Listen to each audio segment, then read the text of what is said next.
it's really quite a treasure to our country and to the Commonwealth of Virginia. So I'm just really delighted that you're studying the Chesapeake Bay, and maybe one day I'd love to have the privilege to stop by your classroom and say hello.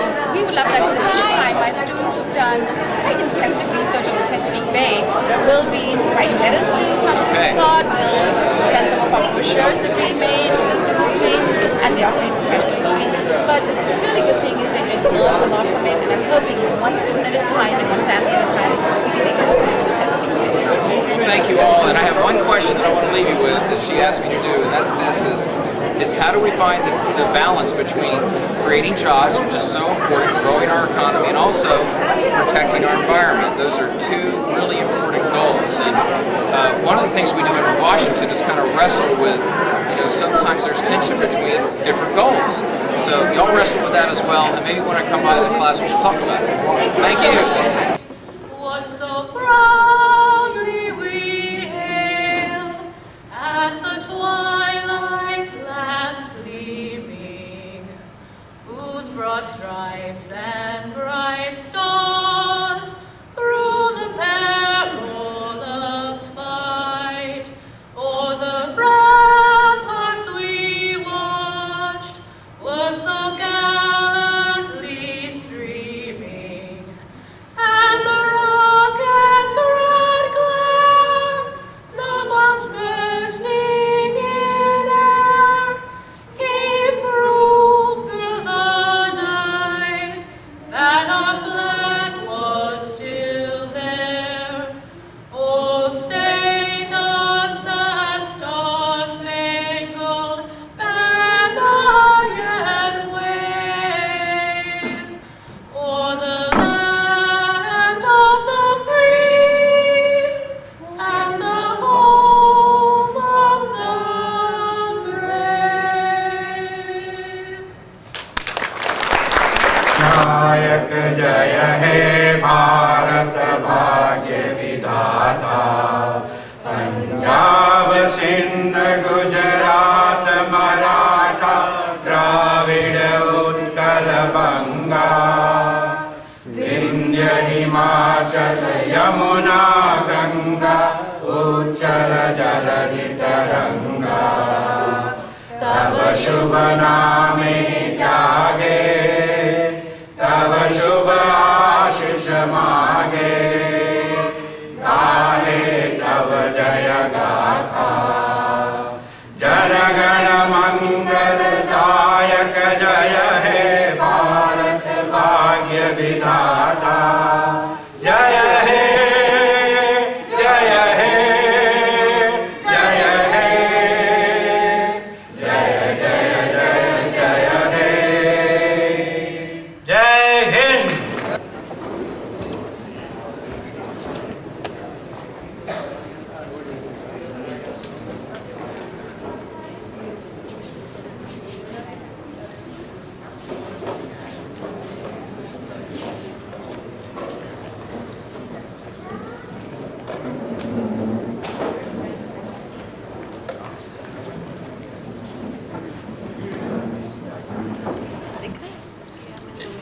Good afternoon, everyone. First of all, our apologies for the delay. Honorable Congressman Bobby Scott, Scott Bridgel, and distinguished guests, it is my privilege to welcome you all today to celebrate the 64th Republic Day of India. I am Mohit Gaur, the president of AIHR, Asian Indians of Hampton Roads, an organization that was formed in the late 90s in the Hampton Roads area. AIHR is an educational, non-political, non-profit organization. The objectives of these organizations are to facilitate the people of Asian Indian origin to get involved in the mainstream American social fabric, while not forgetting their rich cultural heritage.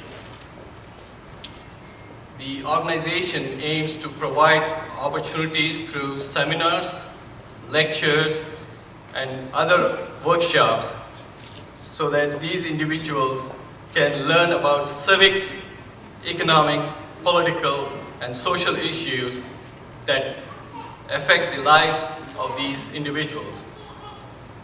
And in the process, we also intend to enable USA, the oldest democracy, to learn more about India, the largest democracy in the world. AIHR has been organizing a festival called India Fest for over 18 years to showcase and reflect the cultural heritage of India. It also interacts with similar groups such as Asian Fest, International Children's Festival, WHRO, APAHO, and World Affairs Council, to name a few. AIHR also believes in supporting the local, national, international organizations through charitable contributions and also other volunteer work. It has made contributions to the Disabled American Veterans, CHKD, National Multiple Sclerosis Society, Victims of Katrina, Norfolk Food Bank, Norfolk Sister City Association, just to name a few. At this time, I would like to introduce other officers of AIHR. Mr. Nikunj Trivedi is the Vice President of AIHR. Mrs. Manisha Trivedi is the Secretary. In case if you're wondering, yes, they both are husband and wife, in that order. Our treasurer is Mr. Naveen Kumar. And Mrs. Kamlesh Kapoor is the education chair. I'm very proud to be a part of this team. Now, I would remiss if I did not acknowledge some of the other dedicated volunteers who are in this room today, along with some of the junior volunteers that we have here today. Ladies and gentlemen, a big round of applause for all of these people.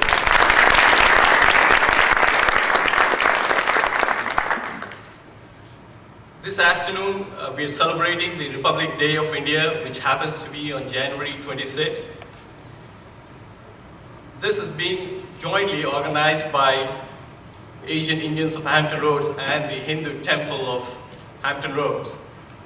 This is the first time that these two organizations have joined hands and planned an event.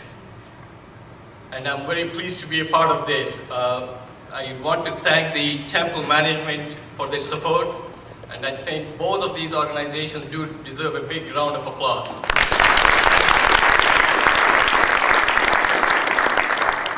Thank you. I'm certain that in future we will be organizing many more such events, cultural, educational, to strengthen the bond between these two organizations, and at the same time projecting a strong image of the community and for India.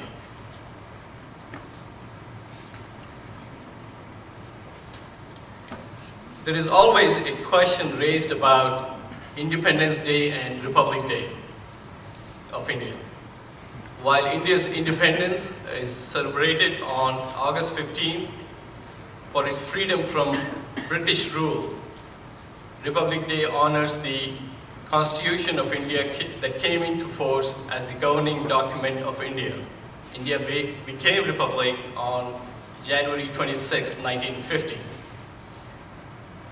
Before I turn to our guests, we have a very important announcement to make, and I'm very pleased to make this announcement. This year we started a scholarship for the deserving undergraduate students of the community. I would like to request Nikunj Trivedi to come up here, please. Thank you.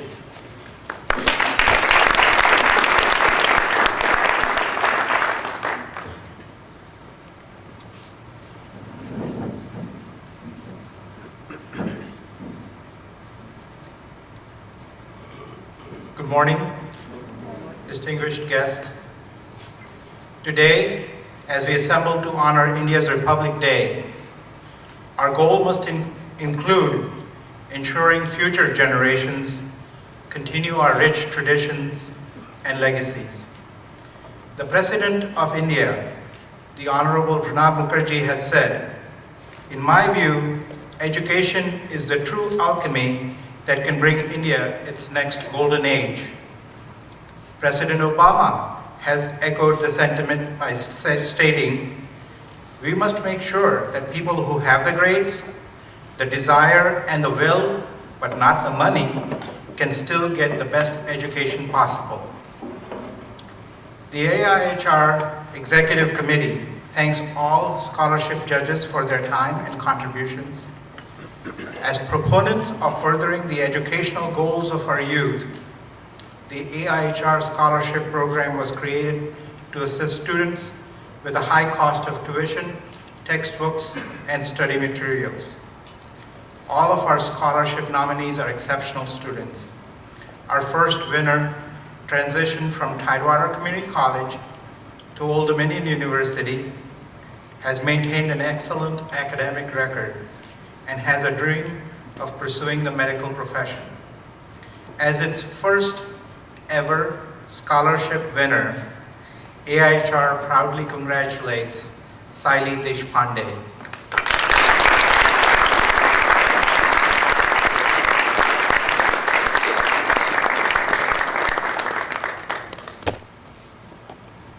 Mr.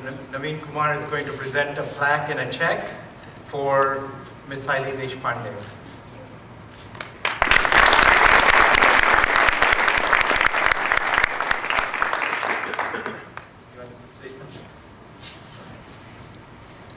I would just like to thank AIHR for starting the scholarship program and the judges who took their time for my application and considered me as a candidate, possible candidate, and for giving me the scholarship. And I would also like to thank Professor Reddy and Janaganko for encouraging me to apply for the scholarship. So thanks a lot.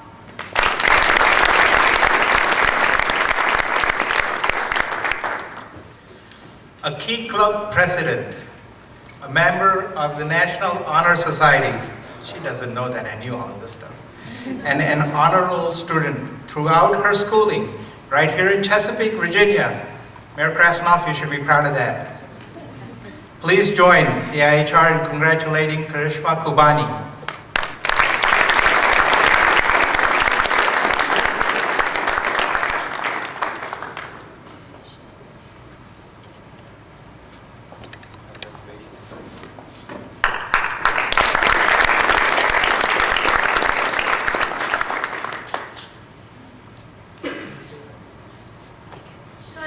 Thank you so much. It's a real honor. Thank you all for being here. Thank you.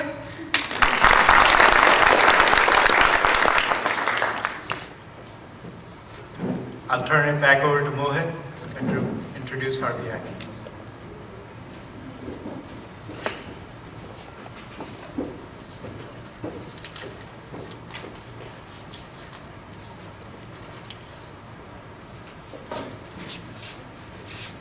I'm delighted to be here with some of the hardest working men in Washington, D.C., representing Washington, D.C., representing Hampton Roads. Our first guest is in his almost 20 years in Congress and is serving his 11th term as representing the 3rd District of Virginia House of Representatives. He's on the Committee on Education and Workforce and on the Committee on the Judiciary.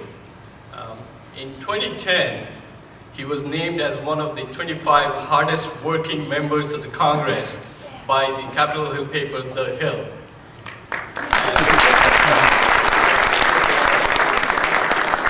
Now, if you don't know, in 2012, he was also named as one of the 50 most beautiful people by the Capitol Hill paper. Please welcome Bobby Scott, Congressman Bobby Scott.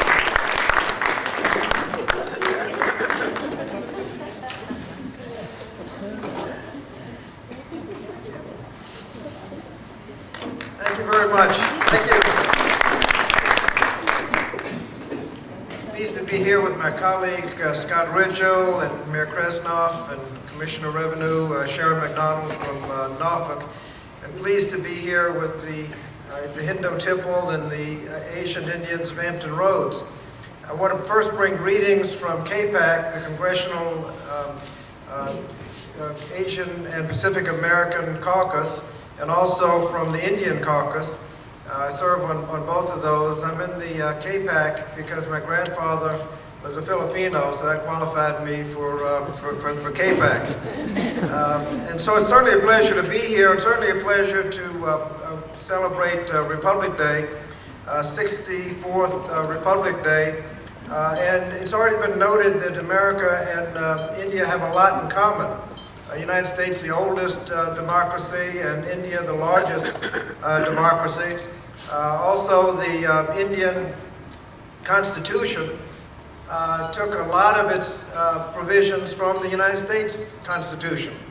Mahatma Gandhi led the fight for independence in India, and his strategy of nonviolence is what Martin Luther King used to make our Constitution make sense in the 1960s. And of course, we both got our independence from England. So we have a lot in common. Right here at Hampton Roads, we celebrate a lot of exceptional leadership from the Indian community. Just a couple of days ago, Dr. Agarwal was presenting the state of the economy for Hampton Roads. He has a article in this morning's paper, Scott, that points out our problems with the sequester and everything we need to do. So if we follow his guidelines, I think we'd be a lot better than we're going right now. Of course, in the civic community, one of the really only forums that was held on the USA Patriot Act was organized by Mrs. Singh. And when we discussed the problems with the USA Patriot Act, and of course, every year we look forward to the Taste of India and India Fest. So we have a lot in common. We want to express our appreciations for all that you do in making sure that everybody understands the culture of India. And it's certainly a pleasure to be here on Republic Day again. And again, I look forward to Taste of India and India Fest. Thank you very much.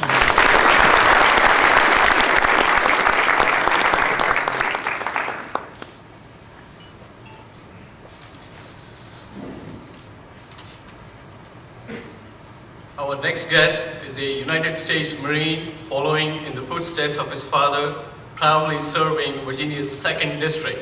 He serves on the Committee for Armed Services and the House Committee on the Budget. He's also the co-chair for Fix Congress Now Caucus. How's that working out for you? Please welcome Congressman Scott Ridgell.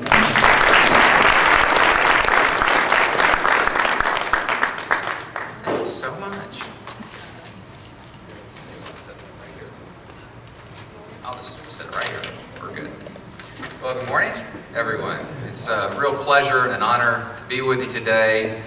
And I really, like you, look forward to welcoming Ambassador Rao to Hampton Roads and to the Temple, and specifically to Chesapeake.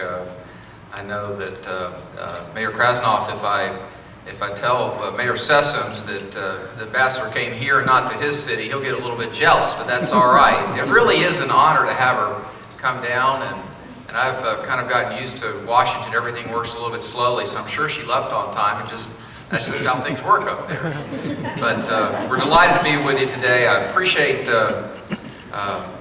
being here with Congressman Scott. Bobby's a good friend, and we're working together on some things. And Sharon, good to see you as well. It's a special partnership and relationship and friendship between India and the United States, and it's something worthy of celebrating, of teaching our young people about, and continuing and strengthening. What I really particularly enjoy about the Indian culture, we were talking this morning about it, is just really the vibrancy of the culture and the dress and also, of course, the wonderful food. Look forward to that as well. But something else too, I think that we need to be mindful of and appreciative of is just the entrepreneurial spirit that so many who, maybe have originally called India home, or their parents or grandparents did, what they brought to America and made this a vibrant economy as well. So, like so many, and Bobby and others, so we're going to be looking for opportunities along with the ambassador, strengthening those relationships, strengthening the economies of both countries. This is essential, and just celebrating the fact that we're both democracies, and this too is an essential tie that binds the two countries together. So thank you so much for having me here today. I thank the Asian Indian of Hampton Roads, the whole group, and the Temple for opening up for this forum today. So thank you so much. I look forward to, like you, welcoming the ambassador. Thank you. Before I invite our next speaker, I would like to introduce a few other guests in the audience. We have with us Dr. Alan Krasnov, Mayor of Chesapeake.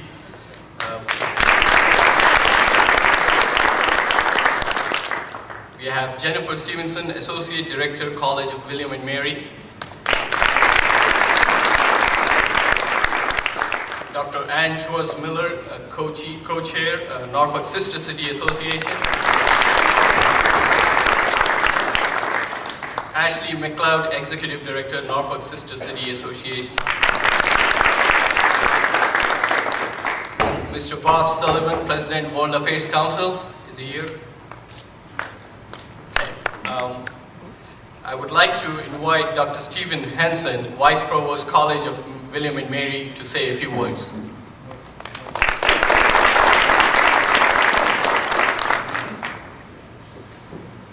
Thank you so much for inviting us here to this wonderful occasion, the celebration of the 64th Republic Day. President Taylor Reevely sends his deep regrets that he can't make it today. We have just completed our own birthday celebration at William and Mary. Yesterday was officially our 320th birthday.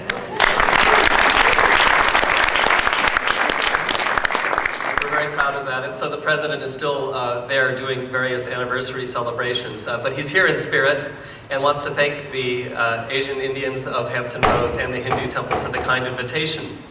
William and Mary is the second oldest university in the United States, founded in 1693, and some have called it the alma mater of a nation. It was the alma mater of Thomas Jefferson, of James Monroe, of John Tyler. George Washington was our first U.S. Chancellor. And our current Chancellor continues that tradition. That's Robert Gates, class of 1965 at William and Mary, who has now come back to join us as our honorary leader, and who is there celebrating with us the birthday celebration. So although William and Mary is a very traditional school with a lot of deep history, we also like to think of ourselves as very global and very much on the cutting edge of global trends. And our relationship with India is an important part of that, an increasingly important part of that, in fact. Not only do we have many Indian students in business, in law, in arts and sciences, other parts of campus, but we are increasing our focus on India in our curriculum. We've pretty recently founded a South Asia minor as part of the Asian and Middle Eastern Studies degree program. And 3 years ago, we were selected as one of 10 U.S. universities by the Institute for International Education to be part of a special U.S.-India higher education initiative in which our top administrators went to Delhi, Bangalore, Mumbai, and met with their counterparts in high-ranking Indian institutions. And as a result of that, we've started some faculty exchanges, one with St. Stephen's College in Delhi, which is part of the University of Delhi, and one with the National Law School of India University in Bangalore. And in fact, Dr. Jaffet from NLSIU will be visiting William and Mary in 2 weeks' time to teach a short course in the William and Mary Law School. We have a study abroad program in Goa, which is another very lovely destination. I'm afraid I haven't yet had the chance to go to Goa, but I've put it very high on my list as Vice Provost. And I want to mention one other event that kind of gives you a sense of where we are moving at William and Mary to focus on the really important relationship that's been mentioned before between the United States and India. And that's a conference we're holding in April on what we're calling the Indian Ocean Basin Navigating the 21st Century Marine Silk Road.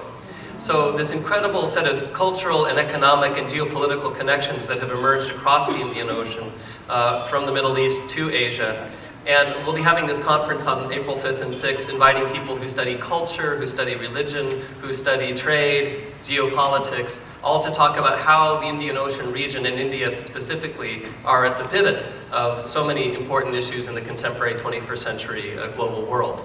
So once again, it's a deep honor to be here, also to welcome Ambassador Rao on behalf of William & Mary, and we look forward to our collaborations in the future, to welcoming more students from South Asia and from South Asian descent to William & Mary in the future. And if there's anything we can do for you, please don't hesitate to ask. Thank you.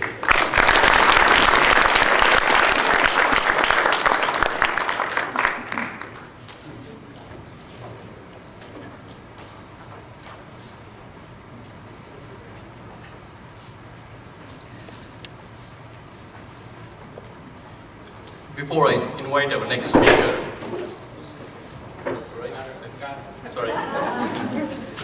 Before I invite our next speaker, there are a couple other names I would like to mention who are here in the audience today. Dr. Linda Rice, Vice President, Hampton Roads Community Foundation.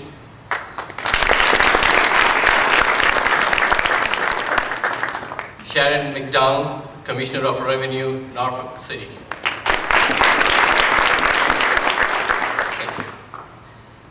May I now request Dr. Marcelo Siles, Executive Director, International Programs, ODU.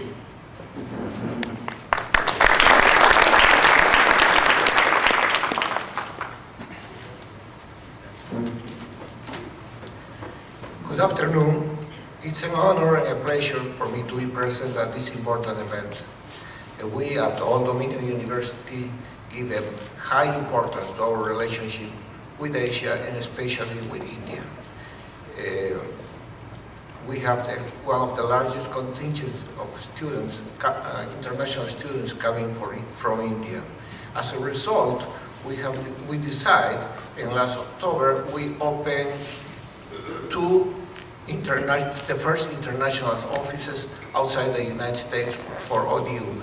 One of them is located in Mumbai, India. Currently, we're working with Dr. Argawal to expand our presence in India and facilitate Indian students to enroll at ODU. We expect that this long and lasting relationship could last for many, many more years, and we expect that many Indian students could come to attend ODU and have the cultural and educational experience that the Hampton Roads area offers to all international students. Thank you. I would now like to request Dr. Linda Rice, Vice President, Hampton Roads Community Foundation, to say a few words. For the invitation. I do represent the Hampton Roads Community Foundation and Dr. Deborah DeCroce. This is a wonderful day where we look at both of our countries and how we can work together for the betterment of all of our people. And I thank you for this day, and I look forward to meeting you and celebrating with you for the rest of the afternoon. If anyone here in the room has any general questions for the Congressman, I'd like to put them.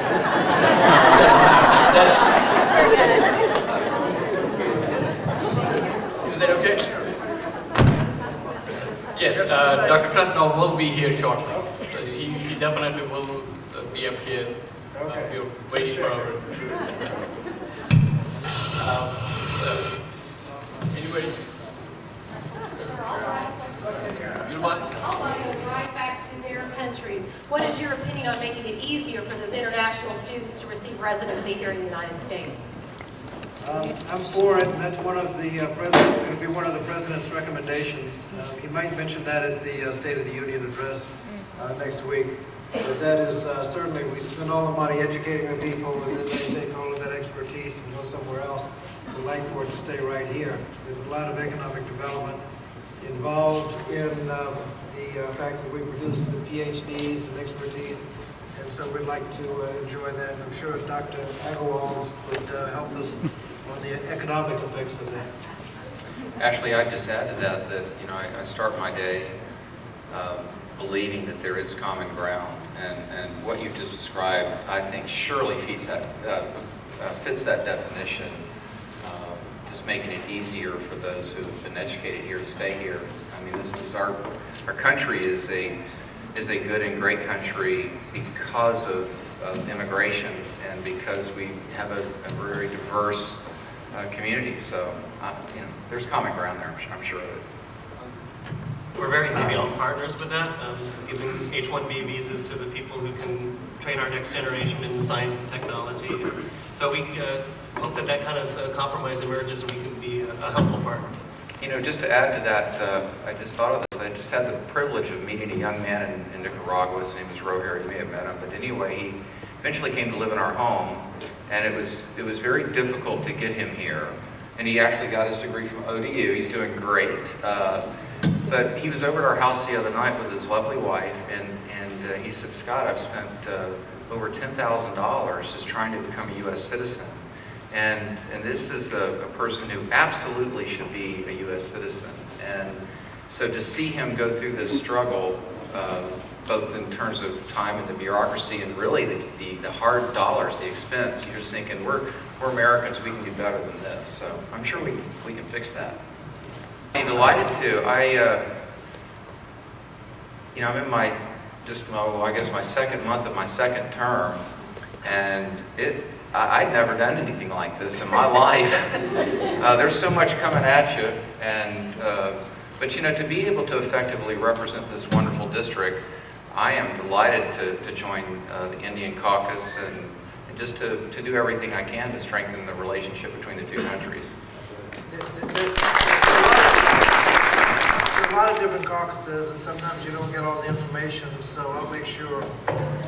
Yeah, some of it is that. It's just a matter of getting it, there's a lot of us up there, 435 representatives, and part of the challenge as a representative is to make sure you figure out what you really want to advance and then really work on that and get it done. And but representing this wonderful community as part of the larger community is important to us.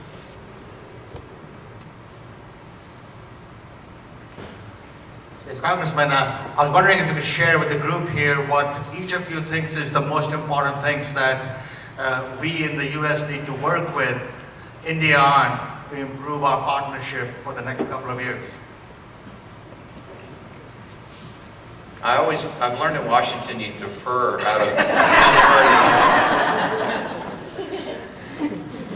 I think we're doing well now. I mean, events like this are very important. Our focus on, we're going to have a new focus on immigration, and I think the results of the last election may have changed the attitude towards immigration law, and I think there's a great opportunity for compromise there. Eric Cantor was on television this morning offering up many opportunities for work in terms of compromise, one of which is the education for children who grew up in the United States. There ought to be at least some opportunity we can start there in our compromising. But I think there's a lot of opportunity. Dr. Agarwal is going to keep us on track on the budget. He's That'd be on my pay grade. well, keep trying. We've got a lot of work to do there. Well, there's such potential between the two countries to grow trade, both in manufactured goods and also in terms of the financial and the software applications that are out there. So, as an entrepreneur in what I refer to as a season of public service, I always look for opportunities to break down barriers. So many things are overly complex, and I'm not a person who's called for no regulation, but I do call for lighter and smarter regulations so that someone who wants to go to India and start a business or come from India to the United States and create a business that sometimes without even knowing it, the sum of all things, we have all these little barriers that add up, more forms, more regulations, more things you have to go through to get the job done. And I just have really a watchful eye over that. So if we can reduce those barriers to international trade, both in manufactured goods and also in services, this just makes sense. And also what we're doing here today, just getting the community out and meeting leadership from India and them meeting us. And it's just easier to do business with people that you know. So I'm glad that the ambassador is going to be here. We'll give her a nice welcome here shortly, and this is a practical step that we can take as well. My name is Rajana. I have a quick question about CIR, the Comprehensive Immigration Reform. Do we expect any result this year? It's the comprehensive. You know, I've been a drummer and gone hunting all my life, so I don't know if I heard. If you could, I didn't quite hear either. Comprehensive Immigration Reform. Oh. You know that President Bush introduced 6 years plan. Are we going to expect any result this year? There are a group of senators working on a comprehensive package. They haven't revealed their package yet, but all of the speculation is that they will have something that will stand a good chance of passing the U.S. Senate. Once it does that, the House tends to be a lot more conservative on those issues than the Senate. But if we start off with a good Senate package of a comprehensive immigration reform, I think there's an excellent chance that we can make huge progress like we haven't seen in recent history. I do believe there's a resolve now and a window of opportunity for us to move forward there. And, you know, the other day I stood next to Elijah Cummings. He's a Democrat, I'm a Republican, and we were on MSNBC, and we were there on that station advancing some common ground with respect to preventing gun violence. And I loved what Elijah said. He said, you know, look, the fact that we may not be able to agree on everything should not be an excuse for us to do nothing. And, you know, as you look at comprehensive immigration reform and all the things that are involved in that, you know, there may be some differences along the way, but I would suggest, you know, to Congress generally, and just the attitude of the American people in Congress is to, let's start figuring out what we agree on, you know, and start passing those things even incrementally, and just keep going as far as we can possibly go.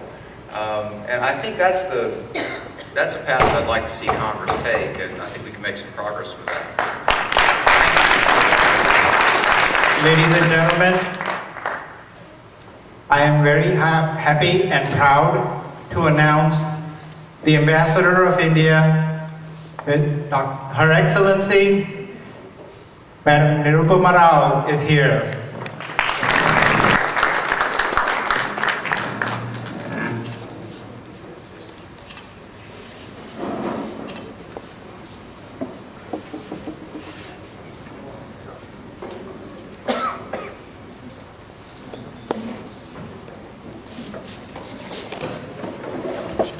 Indian Ambassador, Honorable Mrs. Nirupama Rao, accompanied by Mr. Datta Pasalvikar, who's the Minister for Community Affairs at the Indian Embassy in Washington, D.C. We thank them profusely for taking time and coming down here in spite of their busy schedules. I would like to request Dr. Krasnov, Mayor of Chesapeake, to say a few words. Indeed, welcome. It is indeed a pleasure and an honor to be here. This is actually my third time at this community center in the Hindu temple, so it is indeed an honor for me to say again, good afternoon. It is indeed a pleasure to be in the presence of Your Excellency. Thank you so much. And to our Congressman Scott Ridgewell and Congressman Bobby Scott, God bless you for the things you do, because you do it well, both of you. It takes a lot of courage. It takes a lot of courage every day to stand up for the rights and the freedoms for all of us, and I appreciate you very, very much for what you all do. To our President, Wahid Gal, thank you so much again for the opportunity to be here this afternoon, indeed. But I do have the distinct honor, and to our distinguished guests, I do have the distinct honor to present a certificate to our Madam Ambassador. And I would love to do that, and after I read it, I will certainly present it to her. It is indeed an honor that Mayor Alan P. Krasnov and the Chesapeake City Council present this certificate of honorary citizenship to Her Excellency Nirupama Rao, Ambassador from India. In honor and appreciation of your visit during the 64th Republic Day celebration in the city of Chesapeake, Virginia, hosted by the Asian Indians of Hampton Roads, City of Chesapeake, Virginia, given under the corporate seal of the City of Chesapeake, Virginia, United States of America, this 10th day of February 2013, signed by yours truly, and I'm here to present a key to our city.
Dr. Vishnu Nakarwala. I see he's already standing up there.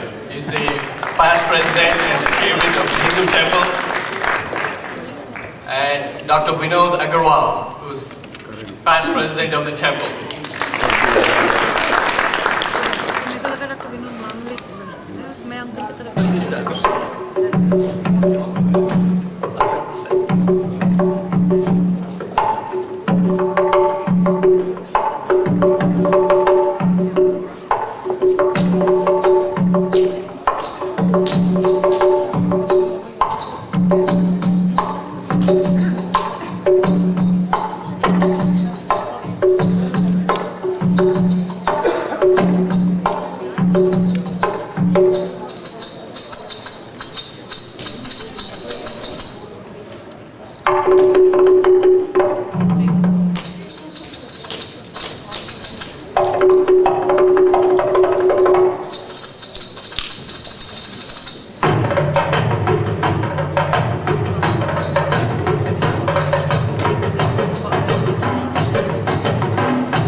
Gentlemen, it's my honor to welcome Honorable Ambassador Mrs. Nirupama Rao.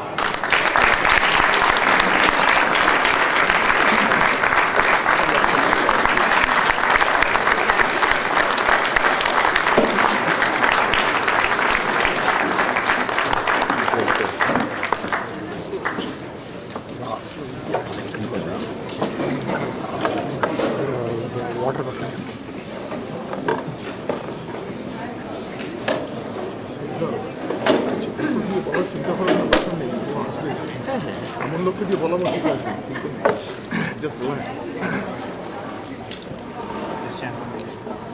A very good afternoon to all of you, Congressman Scott, Congressman Ridgel, Mr. Mohit Gaur, and all the past presidents of the Asian Indians of Hampton Roads Association. The mayor of Chesapeake, who was here earlier, I don't know if he's still here with us, but I want to say how privileged and honored I am to be here this Sunday afternoon to celebrate India's Republic Day with each and every one of you. I wasn't here to listen to the speeches before lunch because I was driving down from Washington, and as you all know, it takes a good 3 hours and a little over 3 hours. So I'm a little weather beaten at the moment because it's a fairly longish car journey. I started out early in the morning. But it's a beautiful, bright and sunny day and warmer than Washington, so very well worth it, this journey. For one, that's just one reason, and I get to meet all of you, which is the most important reason. This is we just saw those beautiful dances just before I spoke. And I'm really impressed by the talent and you know the deep attachment that all of you have to India's culture and India's traditions. Even after crossing the 7 seas, This is a culture that stays vibrant and alive and relevant, because the message of India is what we convey through our culture and through our traditions. We all talk about soft power these days. It's a very important adjunct to diplomacy and to the political and economic work that we do. And India's soft power comes from a civilization of over 5,000 years, a civilization that is resilient, that has endured all twists and turns in our history, and still stayed alive and very relevant and constantly evolving. I think that is the true message of India, that it never stands still. It's a nation of 1.2 billion people, and it has a vast proportion of its population today, people under 25. So India is a very young country. In some senses it's an old country because, you know, we have been there for so long. But in many ways it's a young country because it's a young democracy, the world's largest democracy. It's evolving, developing, growing in so many ways. And what stands out in India is its energy, its dynamism, and the youth of its population. We call it our demographic dividend. And this is where I think our efforts, our work, our focus should be for the future. Because when we can celebrate Republic Day, you know, when you hear the address of the President of India, it's always focused on the tasks ahead. And for us, the priorities, when I'm often asked, what are the priorities for India? Of course, it's development, development, development. I always say that. And what does development entail? It's about infrastructure development. It's about adding to our energy resources. It's about education. It's about empowerment.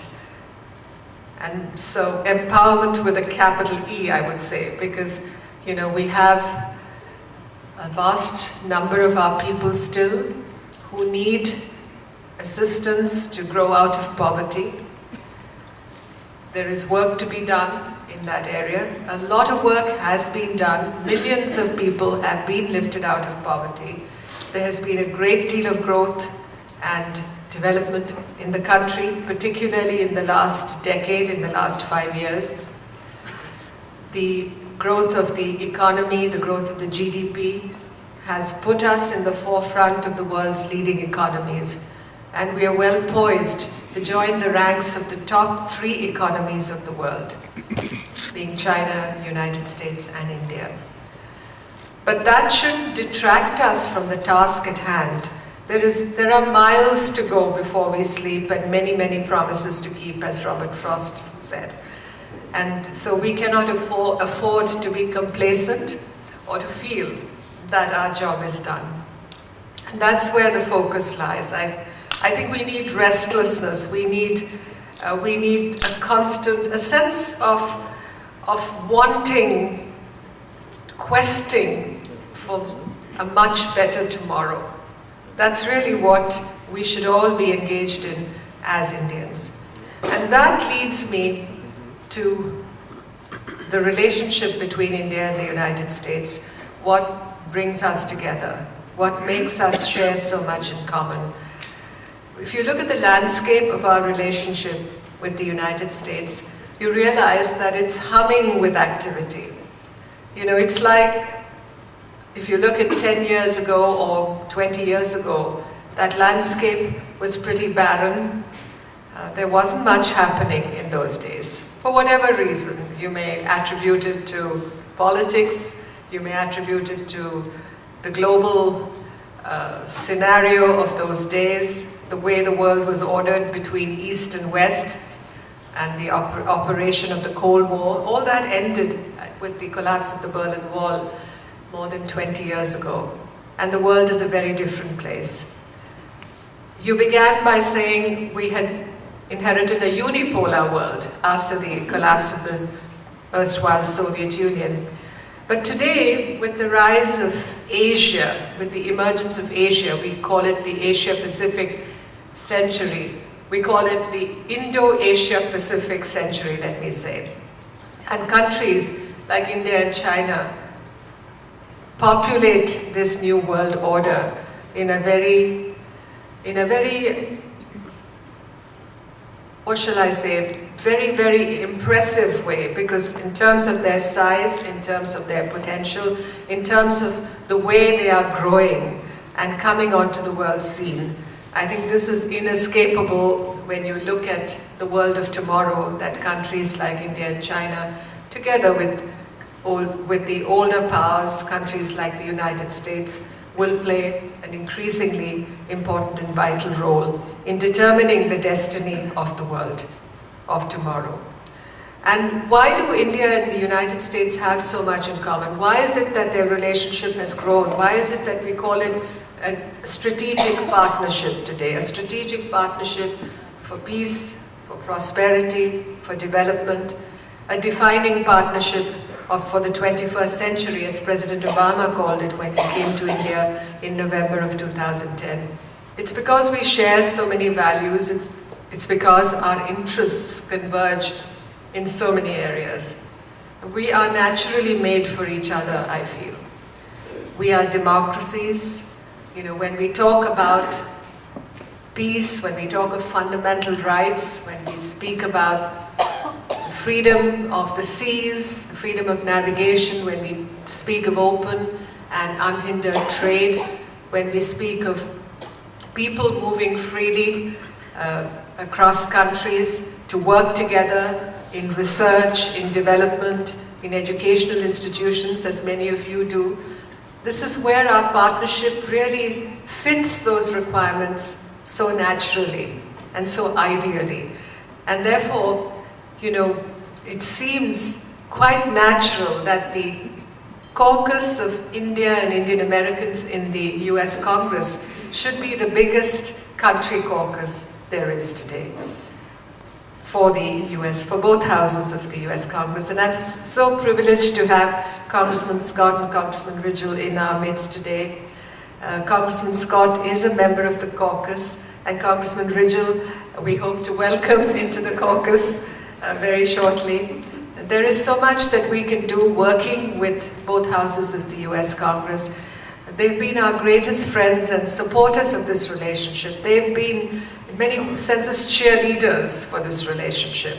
Whenever there is an issue of importance and of concern for both our countries, I can always walk across to the US Capitol, meet with our friends in both houses of Congress to speak about what our concerns are, to be able to project what India's interests are. And I've always been struck by the empathy that I've always encountered when I go to the US Congress, because there is true friendship and true fellow feeling, let me say, for a democracy like India. So we're in a very good place as far as this relationship is concerned. And so much has been achieved. You know, the other day somebody sent me a message saying that he would like to see more blood and iron in the relationship.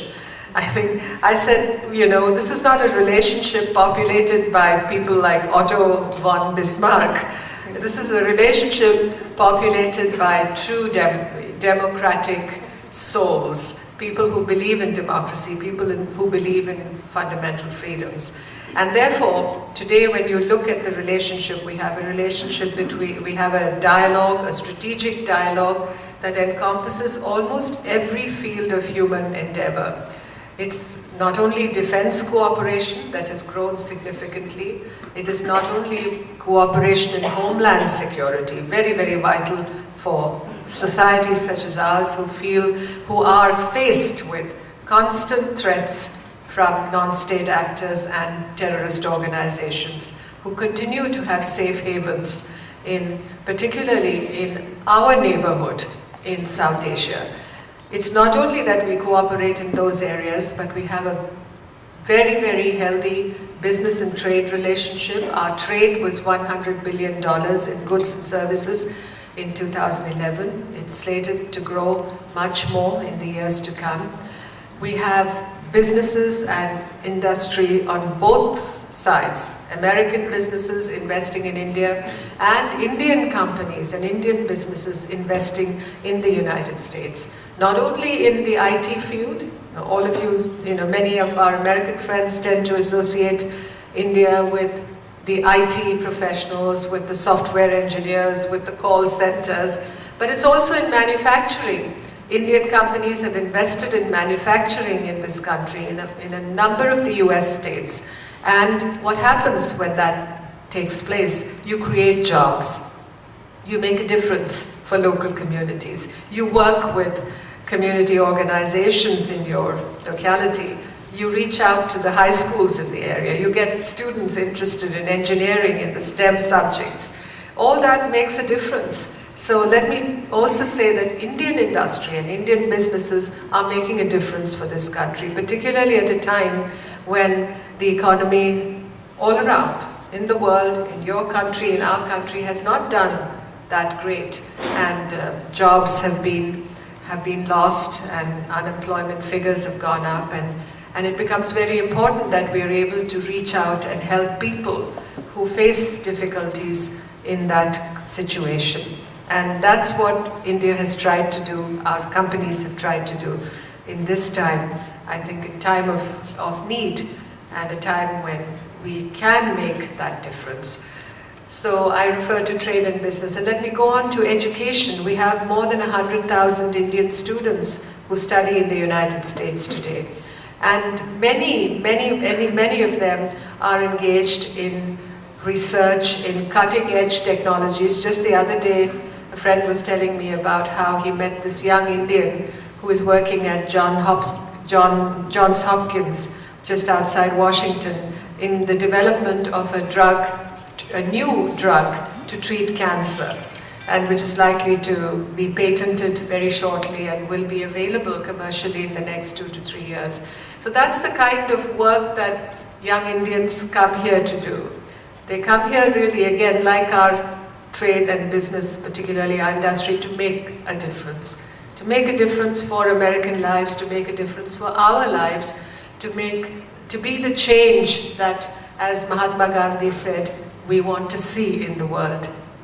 So that is really why this relationship is so meaningful today. When you look at education, when you look at business and trade and industry, when you look at the role that the Indian American community of more than 3 million people, when you are representative of that community, which has brought so much pride to India by virtue of your achievements, by virtue of your accomplishments, and the fact that you have been a bridge, that bridge of friendship and understanding between our two countries. You have been able to talk to your American countrymen and women about India and help them understand what our country is about, and attracted them to India, made them want to study India more. And that's why in many US universities today, there are India-related programs that are being instituted. I was at Brown University in Providence, Rhode Island, earlier last week, just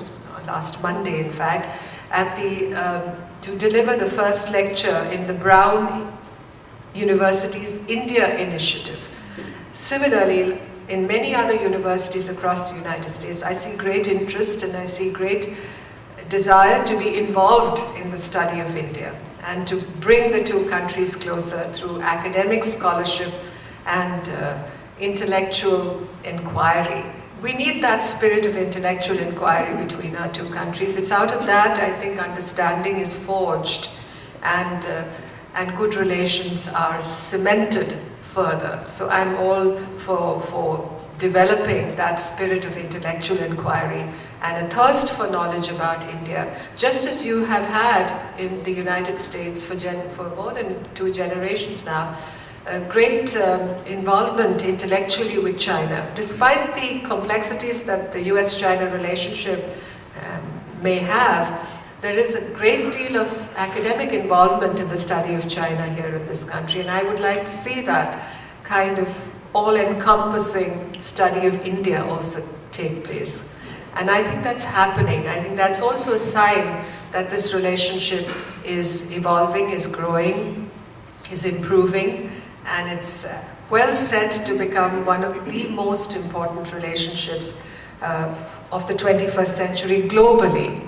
It's already one of the most important, I think would say it's up there as the most important relationship, certainly bilaterally, for both our countries because of the values that we share and the interests that converge. I've just spoken about it. And today, when I speak of partnership between India and the United States, I'm also referring to the fact that when we look at the regional situation, whether it's in Central Asia, whether it's in Afghanistan, whether it's in the Asia Pacific, our cooperation, our dialogue has been strengthened. The US rebalancing to Asia has involved much deeper dialogue with India about many of the issues that concern us in the region, whether it's counterterrorism, whether it's, as I said earlier, maritime security, anti-piracy, freedom of navigation, preventing the proliferation of weapons, and development. India and the United States are working together. We have a trilateral dialogue with Afghanistan now, India, the United States and Afghanistan. We work in such fields as empowerment, women's empowerment, in development, in agriculture. Similarly, in some countries of Africa, we have launched cooperative projects, India and the United States. But there's so much to be done, as I said, so much distance to be covered. Energy is going to be a big area of focus. I see that increasingly becoming a very, very important segment of our partnership in the years to come. It's already a very important dialogue, a strategic dialogue between India and the United States. And with the growth of our economy and the fact that we have to service the needs of millions of people in our country, our energy requirements are growing beyond imagination. I think you know, in terms of the thirst that we have, energy to meet the growing needs of our population and our economy, we will need to collaborate and cooperate in order to ensure that the share of renewable energies go up. Green energy is researched and developed in a way that will make our development more and more sustainable. We are engaged in research with the United States in many areas of new technologies, particularly in renewable energy. And we are hoping in India, you will hear this from many Indians that you meet, that the shale gas bonanza that the United States has been able to reap in the last couple of years will result in your being able to export your surplus shale gas to economies such as India's, because we need it, and I'm sure in terms of making this whole sector even more sustainable after you have taken care of your own requirements in order to be able to reap the maximum economic benefits from it.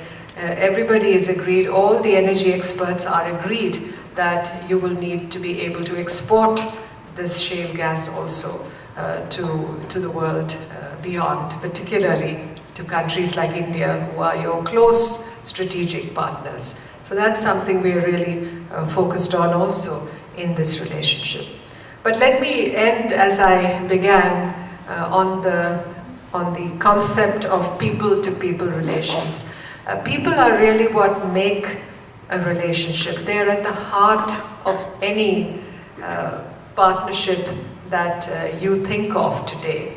And that is what, as I said, makes our relationship, the relationship between India and the United States, so important and so vibrant today, because it is constituted by the people. We, the people of India, we, the people of the United States. Of course, today you made me an honorary citizen of Chesapeake, so I can very well say my fellow Chesapeake citizens too. So thank you all. Thank you, and thank you for keeping the flame of friendship alive. You know, the candles that are burning at every table, I think symbolically, expressed that very well. This flame of friendship that we need to keep alive, that we need to tend, that we need to care for, because we must always understand that when something good is given to us, we need to take care of it also. So thank you all for being here, and thank you for turning out in such large numbers. I'm very happy to see my sisters, the women, here also. And I know that the women of India have been in some focus, especially over the incident that happened in Delhi in December. Very horrific, tragic incident.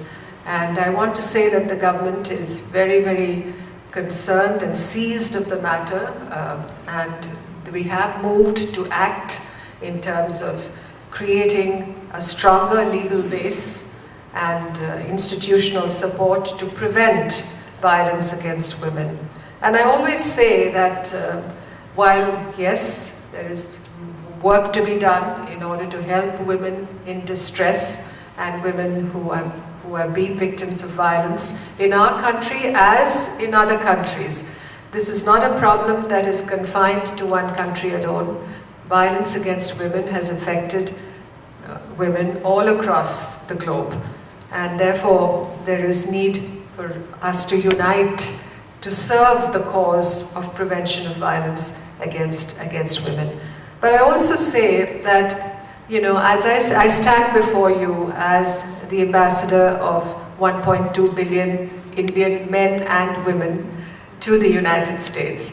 And I'm here because the system, the institutional framework in India permitted me to be here. The glass ceiling, as Mrs. Hillary Clinton said a short while ago, has been shattered in so many places. And I think, I've also, through, my own experience, seen that happening. It is possible, it happens in India. We have had a woman president, we've had a very dynamic and charismatic woman Prime Minister Indira Gandhi. We have a speaker today of Parliament, the Lok Sabha, who is a woman.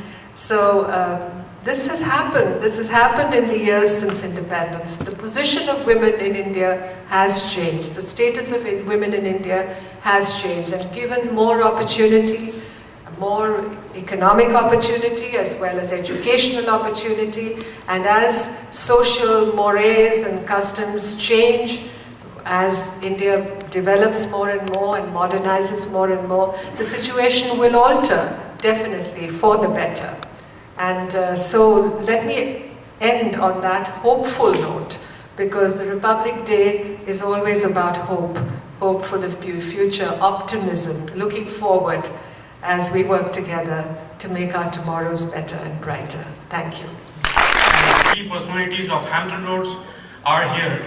We would like to take this opportunity to talk about, for a few minutes, two very important upcoming events in Hampton Road, and we'll take this opportunity to publicize the event and request your presence in the event. I would like the Chairman of Taste of India, Dr. Apurva Patel, to say a few words about Taste of India. Good afternoon. As you know, the Taste of India event has been a very successful cultural event for our community. I would like to announce that our 7th annual Taste of India event will be organized at TED Constance Center on April 21st. It is Sunday. Would like all of you to mark your calendar, and hopefully we would love to see all of you there. We would also like to invite all our dignitaries there. They've always been supportive of this event, and we look forward to seeing you all there. Thank you. On the same lines, following the same lines, we have India Fest, which is organized by AIHR, and the scheduled date for India Fest is 16 November. Although it is too far, but I would like to take this opportunity to invite all of you and save the date for India Fest this year on your calendar. Everybody here are invited. We will go through a formal process of invitation once the date comes closer. And thanks for joining us here. Thank you, gentlemen.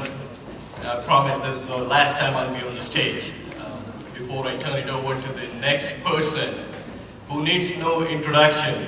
He's a long-time resident of Hampton Roads area.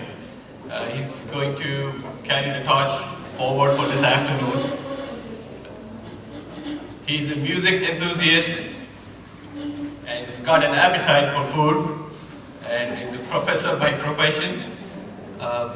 May I introduce Dr. Vidhu Mohanty, who is going to be the moderator for the panel discussion. While they are socializing, let's go ahead. Good afternoon, everyone. I am Vidhu Mohanty. I am going to be the moderator for this panel discussion over here.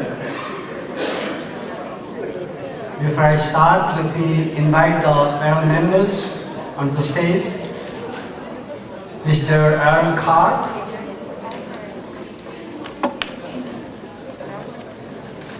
Dr. Arun Nair,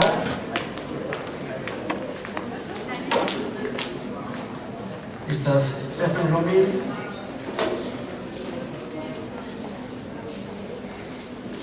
Dr. Venudhar. Introduce the panel members. On my far left, we have Dr. Arun Nair, the professor at ODU. His teaching and research interests lie in the strategic management, international business, innovation, and entrepreneurship. His current research is in the competitive dynamics, institutional theory, decision making, and so on. He has presented his research papers in various forums in Hampton Roads, also such as the World Affairs Council and other places.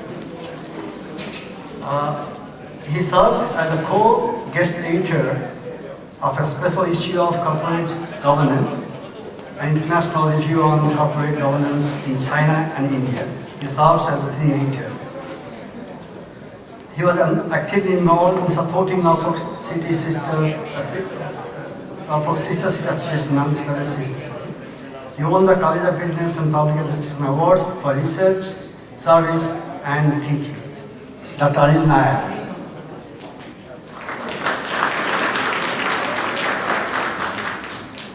Then we have Mr. Stephen Romil. He is a lawyer by profession. He focuses on practice on commercial real estate land use, financing and business matters. He routinely serves as counsel for individual and institutional owners, developers, financial institutions, and so on. He has published various articles related to commercial real estate issues as and frequently lectures. He has been recognized by Law and Politics magazine Virginia. Dr. Venudhar, he doesn't need introduction to our group anyway, but I'll do that anyway. He's Director of Economic Forecasting Project and a Professor of Economics at ODU. He currently serves as a member of Virginia College Building Authority for Commonwealth of Virginia. He was a member of Governor's Advisory Board of Economics from 2006 to 2010. He also served to ODU. He also is a senior consultant to the Small Arms Survey in Geneva, the Indian Arms Violence Assessment Daily, and co-editor of the journal Contemporary Security Policy. His books include Global Insurgency, Inconspicuous Disarmament. Previously taught at Columbia. Got this panel, he told me very clearly, do a good job, otherwise I won't hire you next time. Now I know, being Indian, I am quite, I know about the cheap labor, but no job, that's not applicable to me actually. So I went back and did some research work in the last 7-8 days to get some idea about our topic over here, and I have got something over here. Unfortunately, whatever I want to say as introduction has been said so well by Madam Rao. What can I say? She repeated whatever I want to say actually. So thank you very much, Madam Rao, for saying things over here. Our topic, US, Indo-Indian US strategic partnership and research. Now, before we go for anything else, what's the meaning of word strategy? That's very important. Usually strategy which we discuss in our schools all the time, because being a faculty in the School of Business, I'm always using the word overnight all the time. Strategy is a general, undetailed plan of action encompassing a long period of time. It's a time-bound, long-term, it's a living document. You have a strategy now, after a few days, a few years, things change because the environment changes, everything changes. That's the strategy. Now, the same thing happens also with US-India relationship. We started with something and we are moving, we're evolving with time, as you have seen in the lecture by Ambassador Rao. This relationship, to start with, had a rocky start. When we started started the independence in 1947, our relationship with the USA was not that strong as it is now. Now it's kind of blooming and blossoming. But that time it was because of our initial mindset of non-proliferation, non-alignment ideas. We didn't have that strong relationship with USA. But remember one thing, I did not know this part, but I'm sure most of you do not know. Matter of fact, during World War II, President Roosevelt very forcefully told Prime Minister Churchill to make India independent that time, 1940s. But that didn't happen because Prime Minister Churchill was quite adamant in not giving independence to India because, of course, he could not lose the jewel in the crown, right? He couldn't lose that. That's why he didn't do that. So that kind of, but 47 came and we got independence, everything went after that. Now, as time progressed and we got kind of matured the system, we got more of relationship with other countries in the world, things evolved and we are now where we are, blossoming, and we have a very strong connection with USA. With that short introduction, I request our panel to start. Let me start with Dr. Nair. Me? Why me? I thought I was going to be first. But anyway, that's fine. It's truly an honor to be part of this panel with such distinguished gentlemen, and especially speaking in front of the ambassador. My mother and some of my aunts are big fan of the ambassador. So when I told them that I'll be speaking in a panel in front of the ambassador, she told me to keep it short and not make a fool of myself. So that's the instructions I have from my mom back in Kerala, India. But I'd like to start off with what the ambassador was saying about the Indian demographic dividend. The numbers are really fascinating. We've got 50% of our population which is younger than 25. Just think about that. 50% of Indian population is younger than 25. That's 600 million people who are younger than 25. According to the IMF, this Indian youth could deliver the demographic dividend and bump up India's GDP growth by about 2% per year. On a darker note, according to McKinsey, which is a leading consulting company, if India's GDP growth stalls below 3%, there's a potential for social unrest. So, economic growth in India, I think, is a very critical challenge to maintain a high rate of economic growth. And in my view, this economic growth cannot come just from existing Indian businesses or from employment in or through Indian government alone. It will have to come through entrepreneurship. And I was, you mentioned Mohit asked me to talk, Mohit and Nick had asked me to talk about entrepreneurship. Entrepreneurship and entrepreneurs can play a role in the US-India strategic partnership. And I believe the future growth of India would require a greater emphasis on entrepreneurship. And I think the US-India partnership on entrepreneurship can play a significant role in spurring entrepreneurship in India. And why do I say that? Because entrepreneurship doesn't occur in a vacuum. It requires the right environment, what we call the right ecosystem. That ecosystem involves the right regulations, the right infrastructure, education, and the availability of angel, venture, bank, and equity capital. India has made a lot of progress in terms of its ecosystem for entrepreneurship since the reform started in '91. But as the ambassador said, there's miles to go. And I think that's where the US partnership with India on the entrepreneurial dimension can really play a very significant role. Because, there's no doubt that in terms of innovation and entrepreneurship, US is still a leading engine in the world. And US has done a lot that we can learn from. And also, as the ambassador mentioned, Indian entrepreneurs or Indian origin entrepreneurs in the US have succeeded really well. And almost 33% of the immigrant entrepreneurs in the US are of Indian origin.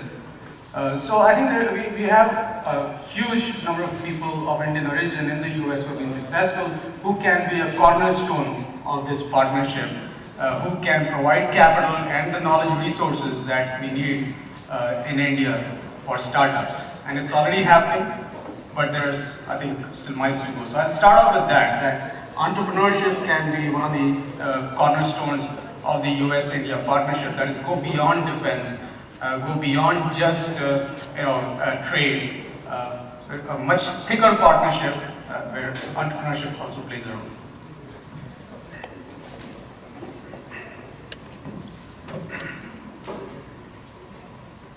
Thank you very much. Just for information, US-India have been working on their officials on both sides to discuss security, economy, and non-proliferation. Regular meetings of Joint Working Group on Counterterrorism to intensify cooperation and sharing information. Bilateral economic discourse through a high-rank coordinating panel led by US Secretary of Treasury and Indian Finance Minister. Commercial dialogue between the US Secretary of Commerce and Indian Minister of Commerce. US-India Working Group on Trade and would boost understanding and cooperation in trade policy.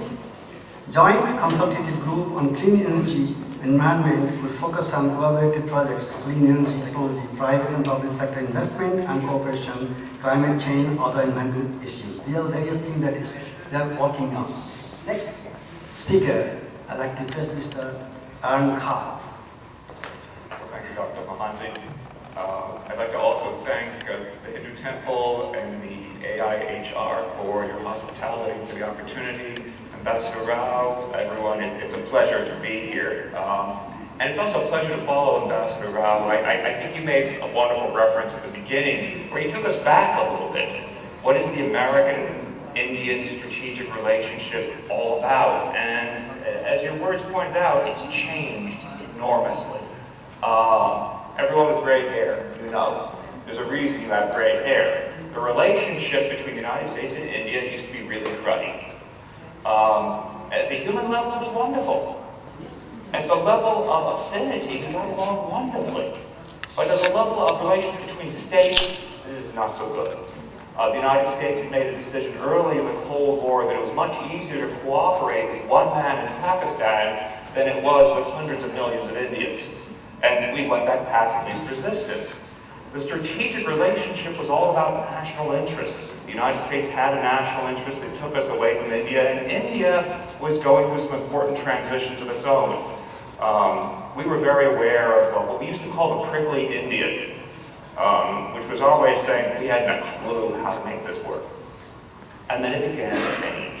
With the end of the Cold War, the Indian reforms that were led by then Finance Minister Manmohan Singh were extraordinarily important in '91. And of course, the culminating moment after the nuclear tests, when President Clinton goes to India and has what was a transformative experience for relations between the two countries. We suddenly realized that we could cooperate very easily, that it was quite natural. And it was as if a balloon of expectations inflated. We expected enormous, wonderful things to come of that relationship. And we began to talk routinely. It was a cliche about the two democracies, how natural, how obvious, a marriage made in concepts, and everything was going to fall into place. we've relaxed a little bit. We made some important discoveries. It's not enough that the United States and India are both democracies. In social science, we've done a lot of work on democratic peace theory, and the conclusion is overwhelming. You can talk to my colleagues in the social sciences or the philosophers who study the roots of the ideas. Democracies do have very special relationships. They tend very rarely to go to war with each other. But that doesn't mean they get along on everything. Far from it. The United States has good relations with democracies and rather much more difficult relations as well. As I said before, between you and me, as two people, our relations are largely about affinity. But between two states, affinity matters less and interest matters much, much more. Strategic interests between the United States and India are still very affecting and in some ways very limiting. We found that democracy isn't enough to build a relationship on, not a relationship between two states. The United States is pursuing an agenda and India its own agenda. They often overlap. We can do things for each other. And there's a lot we can't do for each other. The United States can be extraordinarily helpful to India by opening markets, by welcoming people. We can push India's cause on places like the UN Security Council, where India has to be. The United States can create space for India by easing strategic problems. But ultimately, the big strategic problems that India faces, America's too far away. We can't do much. India's borders with China, it's not a place where America can help very much. The future of Tibet. We can't do very much to determine the future of who gets the waters of the Brahmaputra. Most important issues, and we're kind of out of it. What's going to happen to the relationship between Pakistan and Kashmir? Kashmir isn't, you know, the hot wire it used to be, but Kashmir is a definitive issue for both India and for Pakistan. It's not going away, and America can't do an awful lot. What the United States, I think, can do and must strive to do in its relationship with India is try to reduce the importance of the old strategic agenda, to push nuclear weapons away, ballistic missiles away. India has to focus on a new set of issues. The gang rape crisis that came out of Delhi on the 16th of December was extraordinarily important. I think it made everyone fully appreciate that India's most important agenda is domestic. The most important battles, the most important confrontations, the most important reforms are going to be domestic. But if the most important issues are strategic, it sucks out all the oxygen. That's what we have to focus on. The two issues, strategic and domestic, they compete with each other. And in a competition between those two, strategic will always win. Here's a curious problem we face, and it relates to how much oxygen, how much capability there is in the room. Ambassador Rao's foreign ministry is ultimately made up of a group of Indian Foreign Service officers, which you represent. Do you know how many people belong to the Indian Foreign Service? You could fit them all in this room. There are about 600-700 of them all together, and they're doing the whole business of the country. That's why when you call them, they don't answer. Yeah, of course not. And that's not just true of the foreign ministry. That's true of every. You go to New Delhi, and it's very, you know, you walk up the Raj path, and you didn't realize how long this stupid thing was. You finally get to the end, and there's South Block and North Block, and it's very impressive. And you think, okay, you know, that's the center of the government. And then you ask someone, well, where's the rest of it? No, that's it. That's the whole thing. But where's the government for a country of 1.2 billion? No, that's the whole thing. And then go to the States, and you know, it's sort of the same story. India has an enormous problem with capacity. The central government is highly overburdened. Amazingly, I mean, that the people can do as much as they can is extraordinary, but they're very limited. And thus strategic affairs, if they're on the agenda, will tend to dominate.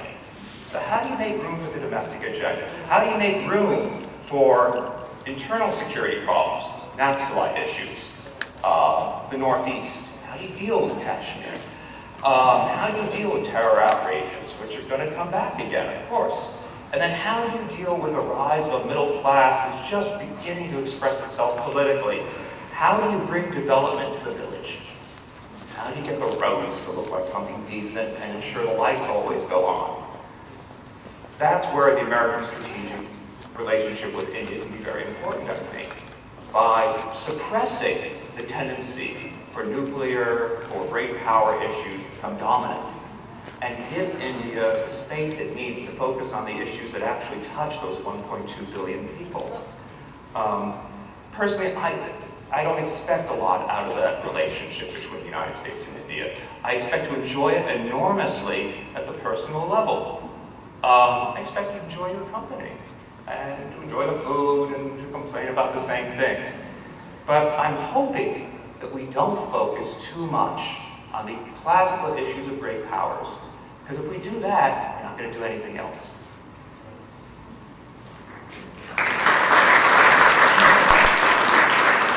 Thank you, Mr. Karp. You'll get perhaps quite a few questions on that, okay, a little later. Just a piece of information again. The Obama administration has determined to go beyond the civil nuclear deal to make US-India strategic partnership more productive and durable.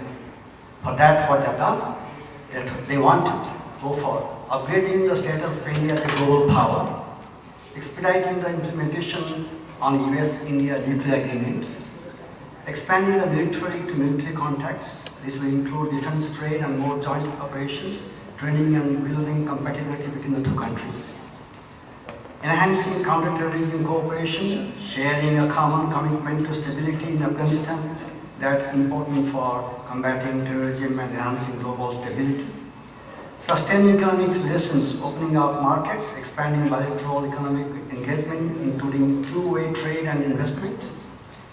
Working more cooperatively in the World Trade Organization, intensifying collaboration on multilateral trade issues, and expanding partnership in education, agriculture, and public health. That's what Obama is looking at. With that, let's go to the next panel member. I request Dr. Agarwal to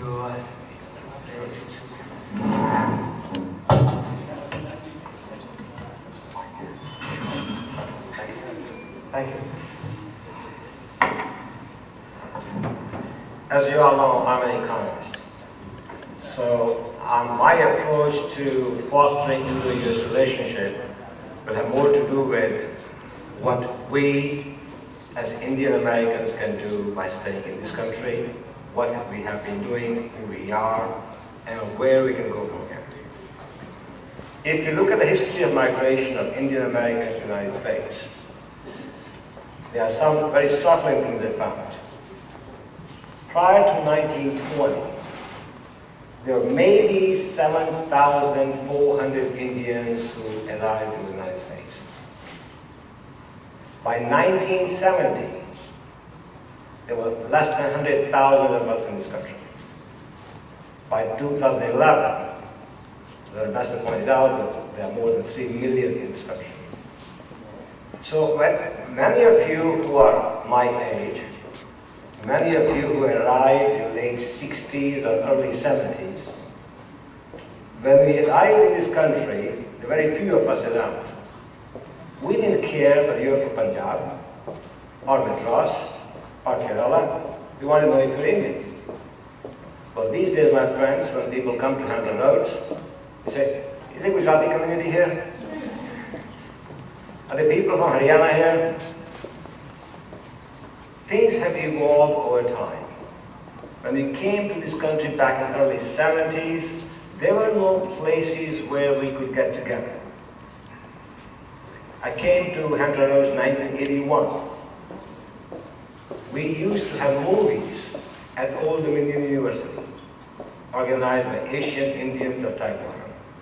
That is the time a grocery store person came from somewhere and sold groceries. We had all our festivals, Diwali, Garba, etc., celebrated all at the university. So community people who were not affiliated with the university environment used to find universities a common place to meet and get together. Let's move forward to year 2010 and 11. In Hampton Roads now, we have 2 temples. We have a Gurudwara. We have 2 Indian grocery stores. The 3rd one is coming, I believe. We have 5 or 6 other Indian restaurants. So when new immigrants come to this country, they don't have the same problem which we used to have before. There is a place where they can interact, they can get information.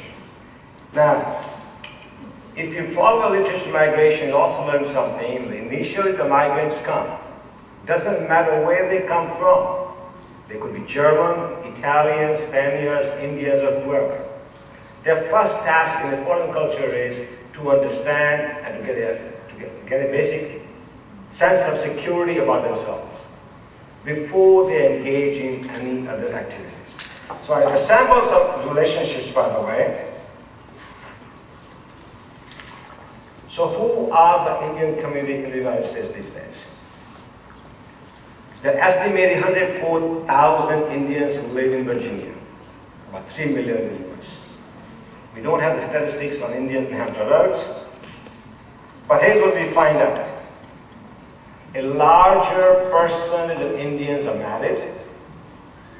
1/3 of us who are over 25 years of age have a bachelor's degree compared to 14% of the population. 45% of our PhDs are advanced degrees. 73% of us are employed in management, business, and sciences.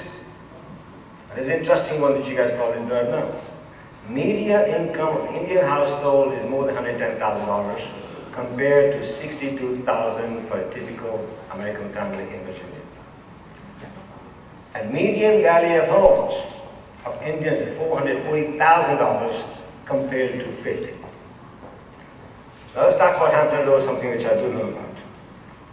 Our community has over 160 physicians, numerous software and IT professionals, scores of PhD scientists and engineers, and more than 30 university professors.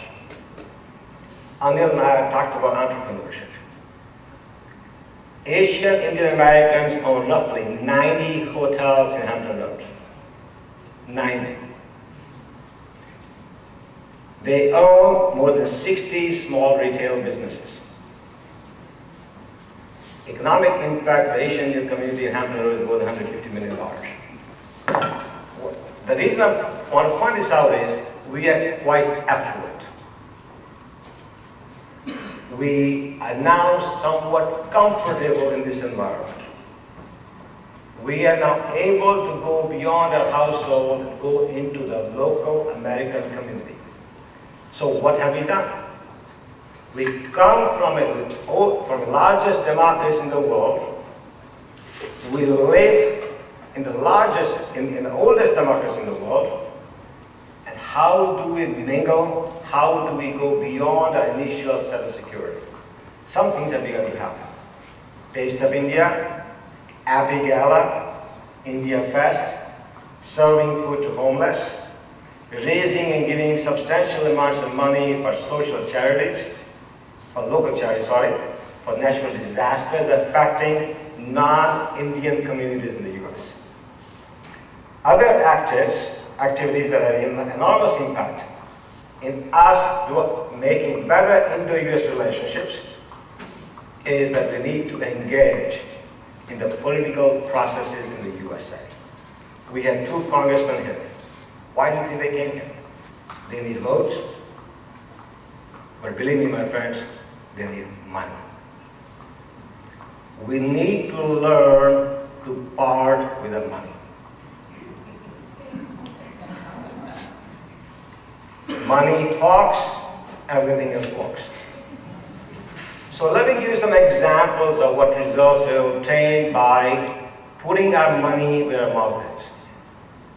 Back in 1990s, when India tested the bomb, we had a delegation from FICCI, came to Washington, D.C. No U.S. congressman wanted to meet us. No U.S. senators wanted to meet us. I met an investor. So Sudhakar Rao was the Minister of Economic Affairs those times.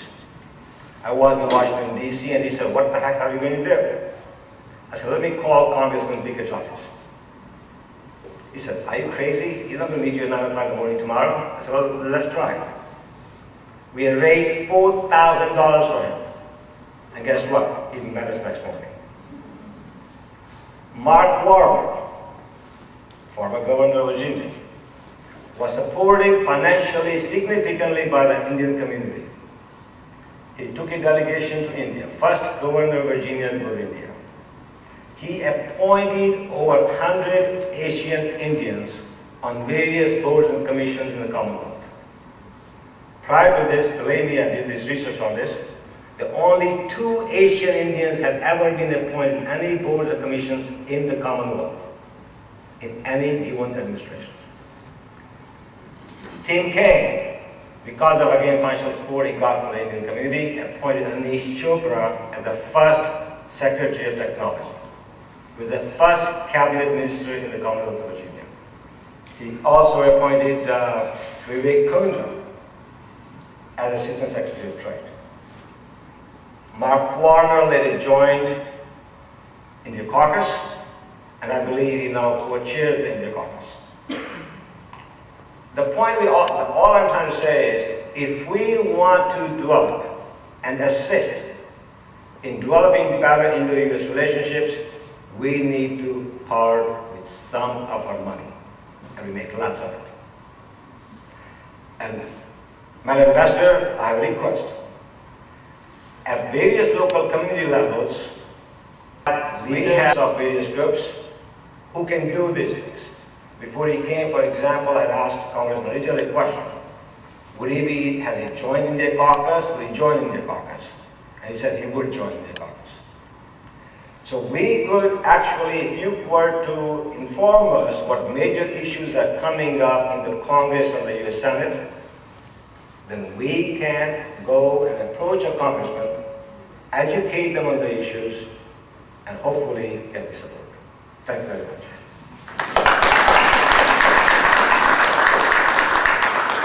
Thank you, sir. To add to his statistics, let me give you some information about a few more stats. Population. We have 1,210 million around that in India compared to 315 million in this country. Area. We have, in India, we have 3,287,000 square kilometers compared to 9,850,000 square kilometers in this country. Our density population is 370 per square kilometer, whereas here 33.7. Our GDP, almost $2 trillion compared to theirs almost 16, theirs means USA, almost $16 trillion. That's the difference in what we're talking about in these statistics. Before we go to the next speaker, I have some more information about what's happening in the US, Indo-US context. There are 5 groups were working or now working in the US government looking at these things. There are 5 groups working. One group working for strategic cooperation, working groups will address counterterrorism, defense cooperation, carrying forward the civil nuclear agreement with the 2 countries. Second group, energy and climate change working groups will continue the energy dialogue and also initiate discussions on climate change. Third group, education and development working groups will deepen partnership in education and carry out discussions on women's empowerment. Fourth group, economics, trade and agriculture working groups will strengthen discussion on business, trade and agriculture cooperation. The 5th group is working science and technology, health and innovation working group will explore new areas for cooperation in leading technologies and addressing global health challenges. The 5 groups working currently in US government looking after the US-India partnership. With that, let's go to the last speaker of our this afternoon, Mr. Stephen. Well, it's a privilege to be here this afternoon, and I want to thank Mohit Gara for inviting me. Firstly, second, I would bring greetings from the Hampton Roads Chamber. I sit on the Hampton Roads Chamber Board, and we all active in your businesses for the Chamber as well. I want to congratulate you on the 64th Indian Republic Day, and I want to thank Madam Ambassador and distinguished guests for being here this afternoon. I'll be brief, as Dr. Nair had indicated as well, but I wanted to go from the political and the broad stroke to maybe a little more of a granular approach on some business issues. I'm a business attorney, been practicing 33 years in the Commonwealth. I have an MBA in my background as well, so I follow distinguished professors from the academic world, maybe to what I see the real business world. And I thought I'd talk about 4 or 5 things real quickly, as I promised I'd be brief. Why do business in the United States? I know there's differences and there are similarities to how business is conducted in India as well as in the US. I have the privilege of representing some large businesses from India in the US, and some of my partners actually also up in the New Jersey office represent a company called Ranbaxy, which is a big pharmaceutical, Jubilant, and some other major clients. So we have a lot of interest and relationship on the business and legal level with Indian businesses. Let me point out 4 or 5 things. You know, do you want to or do you need to do business in the United States? I'll talk about that. Several issues, which are kind of pitfalls. Talk about some of the cultural issues, and then how can you effectively do business in the U.S. Sort of the 4 points I want to hit. First of all, why do you want to do business in the United States? Now, many of you here have been here for a long time, and you are already doing business in the United States. Number one, it's a big market. It's a big market. It's also a relatively open market in the sense that we allow people to come in and invest. Business can be started that are foreign business with direct investment in the United States. Immigration was referenced a couple times today. There's an EB-5 program some of you are aware of that allows businessmen to come in and make investments in the U.S. and earn access to the markets as well as the traditional ways in which immigration works. Thirdly, we have an innovative market. I think the Indian market is innovative as well, so I think that's a similar process. We have specific industries that are targets, whether it's manufacturing or software. I noticed recently the foreign direct investment in India is opening up to the multi-brand retailers. There's a lot of dialogue going on now in that area as to whether it's going to put small businesses out of business. I know 80% or almost 90% of the retail in India is small business. You bring big box type business in, does that put them out of business? Or you grow the pie and it becomes bigger and everybody prospers. So that debate continues to rage, and we have some of that history in the United States. Obviously the Walmarts and some of the expansion that we see in the US. And lastly, it's not without risk. We all understand risk. We try to define our risk. We try to manage our risk. Let me talk about some key statistics. The US has 5% of the world population, but 70% of the world's lawyers are in the United States. There's 1 million of us. Now, you all may have an attitude about who lawyers are, what they do, what they contribute, but sooner or later, everyone needs a lawyer to do some work for them. But I point that out because I'm a lawyer, number one, but number two, I think it says something about the U.S. Business environment and how business is done here. Some of the pitfalls to avoid when doing business in the U.S. First of all, litigation generally. In the U.S., both sides bear their own legal cost. Discovery in particular, massive discovery when you have litigation, and that whole process can be very costly. Secondly, when you do business, you've got issues on how you acquire business. When you start a business or you transfer a business, there's risk involved from creditors, unknown liabilities, and how you structure that transaction. Dr. Mohanty wanted me to mention the environmental risks. As you know, in this country, environmental laws are pervasive. There's federal laws, there's state laws, and there are local laws. Those laws interact, and they regulate and affect how you do business. And that relates from not only what you manufacture and what you do with waste and stuff like that, it extends all the way to issues like owning real estate and what your exposure and liability might be there for prior users of that real estate. So you got to be aware of the environmental dragnet out there in the U.S. and how those environmental laws are enforced, because they can have a dire impact on the risk of your business. Our tort laws and our fraud claims and our class actions are another issue you need to be generally aware of. One law firm can act for a certified class of plaintiffs. That can happen in the pharmaceutical area. We have a very large Indian pharmaceutical company, and we defend them on these type of issues. The question is, you put a drug in the marketplace, and there are claims, and the class is certified, you have risk and exposure there. Skipping along, I talked about the environmental laws briefly. Again, I don't want to get too far down the weeds. Our securities laws are very sophisticated. They affect what you offer to investors. And what you offer may be a security, and that security is highly regulated. We have antitrust violations, export control regulations that are governed by treaty. Product liability is a big issue in this country. If you look at our cost to bring products to the market, many times it's because of the product liability side that drives our cost up, that make it more expensive. We have obviously rules on bribery, corruption, and sexual harassment. Let me talk a little bit about the cultural issues and the differences that can be here in the United States. Firstly, our contracts, how we do business, can be very complex and wordy, can be very involved. You can have very aggressive assertions by customers, suppliers, and contractors on contracts as people try to enforce their rights. Obviously, there are other things that come to play with our insurance, force majeure, hurricanes, things that damage your business, employee fidelity, and stuff like that. That's all to say that in America, I think you could say there's more of a tone or a direction toward being generally litigious. People try to demand the rights and enforce their rights. So let me conclude by saying, how can you do business in the U.S. effectively? Well, first of all, when you're preparing to acquire, whether you're considering an asset transaction, a real estate transaction, an investment, the rule in the United States is usually caveat emptor. That's the buyer beware. You've got to do your due diligence. You can't necessarily, you can trust, but you got to verify, like Ronald Reagan used to say. So when you go into a complex transaction, you need to understand what you're getting into, you got to understand what your rights and obligations are, and the risks. Budget litigation costs is a cost sometimes of acquiring that business. I have a good client here recently made an investment in the United States, and part of the starting the business was a lawsuit filed by a competitor who said they were competing in some fashion that was unfair. So litigation could be a factor as well. You got contract matters.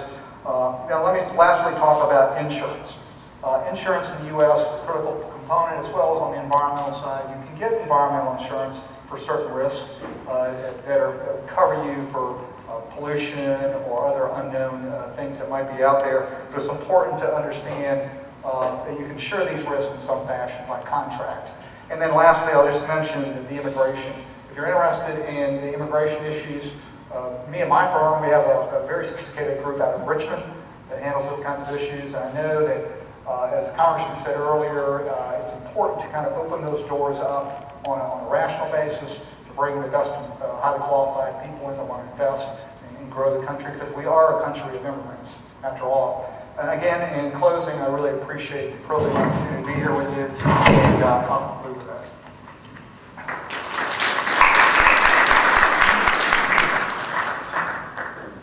Thank you, Mr. Romi. You know that our USA, the new Secretary of State is John Kerry.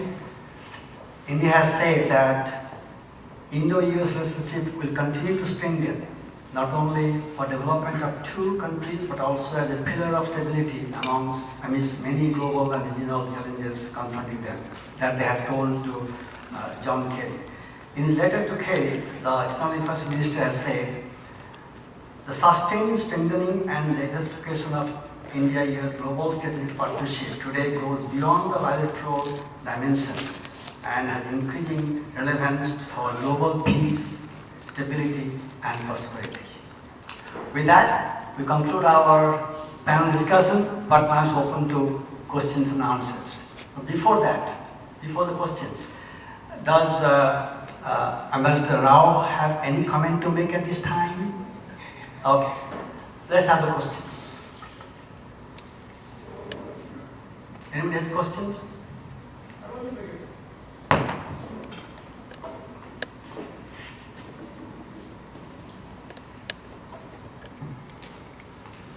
I just want to make a comment in the line of what Dr. Agarwal said.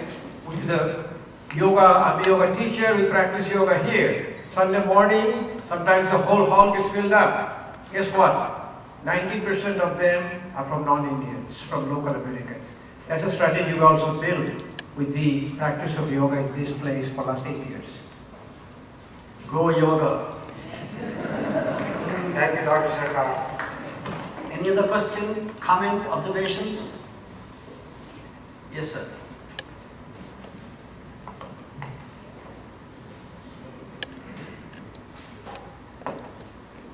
I have a question for Madam Ambassador and the members of the panel. And this relates to the debate on the drones. Please clarify the role of India in the counter-terrorism strategy of the USA. Will it behoove India to assist the US in its use of drones, which creates assassination by remote control? Will India offer bases to US that it now seeks to have near areas of trouble? India is close to areas of trouble, namely Pakistan and Afghanistan. In that context, does India now accept that it is no longer a non-aligned nation as was intended by its founding fathers? Thank you. Being up here.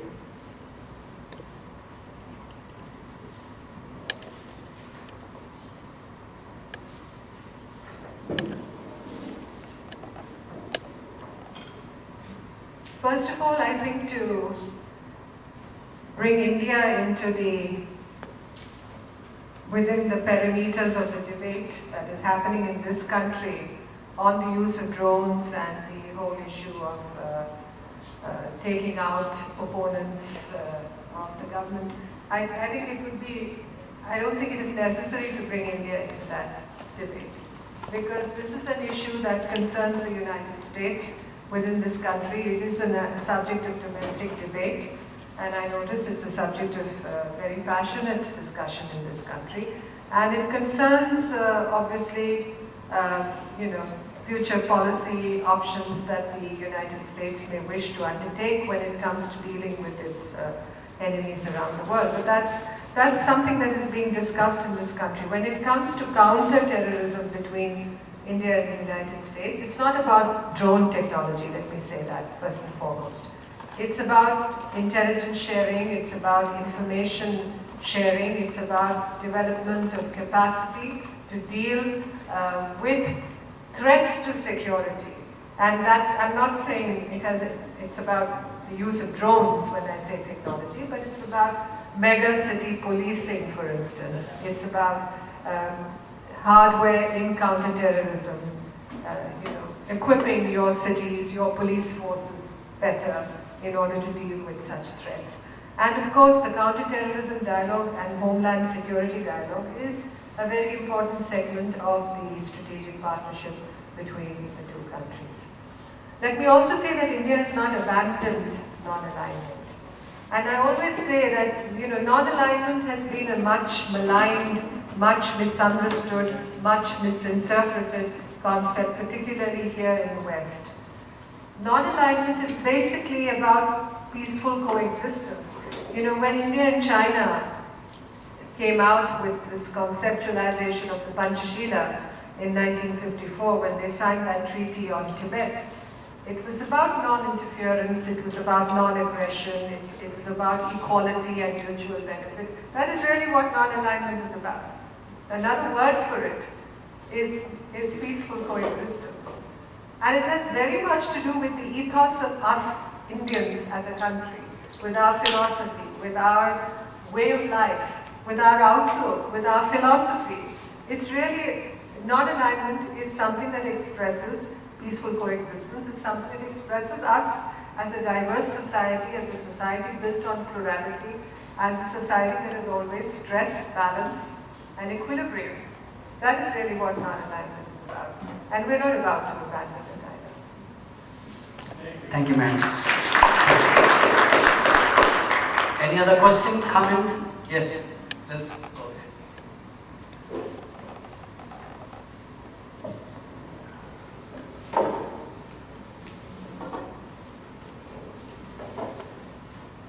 My question is about the problem of Pakistan.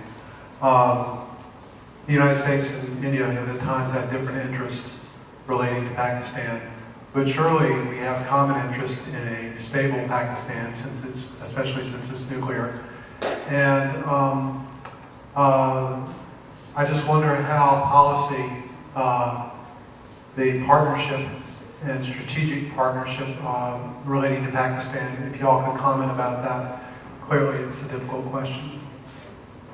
It may be the most pressing question for India and the United States. Mr. Carr. Indian relationships with Pakistan, they go back to the origins. You're going back to the origins, to the creation of two sovereign countries, two large sovereign countries in South Asia in 1947. And it's hugely unresolved. The point's often been made that if India has the bad luck in some ways to share a border with Pakistan. One of the greatest enigmas in my own country's foreign policy I'll never understand is why we decided in the year 2001 we wanted to have a border with Pakistan. We're still dealing with that problem, obviously.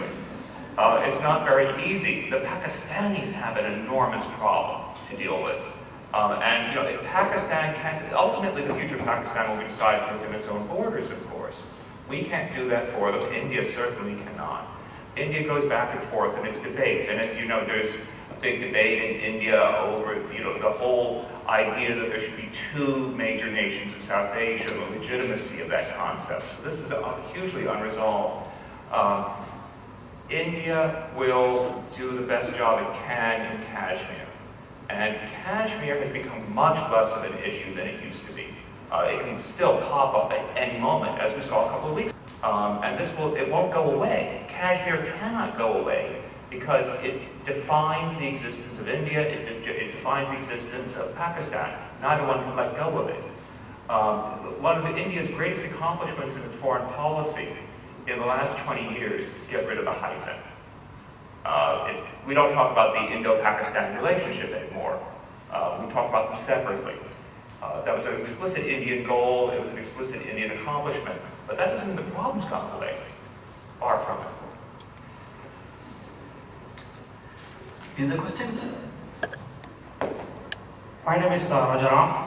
I moved to USA in 1999. I applied green card in 2001. I've been waiting for the green card last 10 years. This is a question to our Honorable Ambassador. Can anything can be done for Indian citizens that moving here, waiting for years to get a green card, and there is no way to us to move up? Last 10 years I'm fighting for this. Every month they move 1 week in the green card process. Like now there's opportunity that CIR is coming up.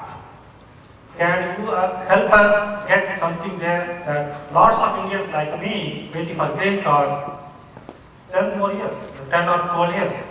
Is there anything can our ambassador can do for us or panel can do for us, please? Let me take this question. I think if I understand your question is, you're waiting in line to get a green card. Is that correct? Is that correct? Yes, yes. Yes, sir. US has its laws. India cannot change those laws. We in this country can influence our politicians to change the laws. But India cannot change the laws. So if you're waiting in line, and I'm assuming you're waiting third preference. That's correct. So you just have to wait.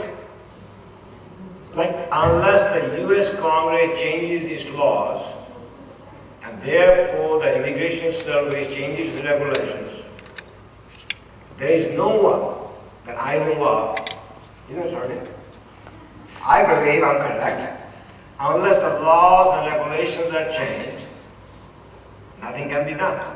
Now, one thing which we can do as Indo-Americans in this country is push our congressmen, senators to change the laws.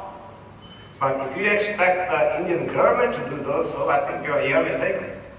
No, I'm not asking. I'm asking our community to talk to Congress, talk to our senators, to push this law. What happened was last year, there was a bill introduced, HR 3012. I think maybe most of you may not know that.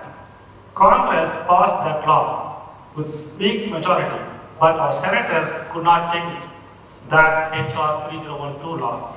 Now since the election came, that bill died. So this year we have CIR coming out. We want to push our congressmen and our senators to take more step and help Indians like me to get something that what we deserve. Thank you. Thank you. You have a point there. Unfortunately, this forum is not really addressing that situation, that kind of question. Am I allowed to ask a question? Yes. Madam Ambassador, we have a question to you. How can we, the Indian Americans living in this country, help you in fostering and developing better relationship with the U.S.? Mr. Patel, welcome to the Hampton Roads, Madam Ambassador. My question is, there's a lot of questions about Pakistan and India. Anytime you raise the name India, it's always Pakistan with it. Whereas the increased threat is coming from China now. So it's increasing assertiveness in the South China Sea. They just took over a port in Pakistan. They're operating in POK. My question is, can India still follow the policy of non-alignment, or it has to join America along with Japan and South Korea? To build better relations with all of its neighbors, including with Pakistan. And despite the fact that we have continued and we have faced and continue to face the threat of terrorism from across the border from Pakistan, we have consciously strived to build a more normal relationship with Pakistan, and that's how the dialogue with Pakistan recommenced, even though there was an interregnum after the Mumbai terror attacks.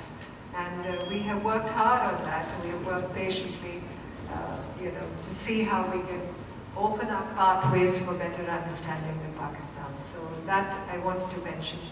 In many ways, South Asia is an integer, geographically, culturally, historically, linguistically. We have a lot in common with all the countries in the region. So breaking down barriers to trade, investment, people-to-people relations, facilitating easier travel across borders, building better infrastructure for regional connectivity is all very much a part of India's outlook for the region. I want to say that. And about immigration reform, we all have been watching the comprehensive immigration reform debate in this country with a great deal of interest. And since it involves people who come from India also to this country, naturally it is of interest to us as a government and as Indians who live here in the United States. So as Professor Agarwal said very rightly, obviously we cannot interfere in that process as a sovereign government. But if the policy, if the community, the Indian American community, were to engage more closely with their congressmen and senators and put across what their interests are and what their concerns are, and you build advocacy on this issue, I think it will help the cause of people like you who have had to wait for considerable lengths of time in order to get their green card. I wish you luck. And about what we can do with the Indian community. How we can do. And what you can do. I think we need to engage with each other much more closely. I wanted to bring in a point here. Looking around in this room, of course some people have left.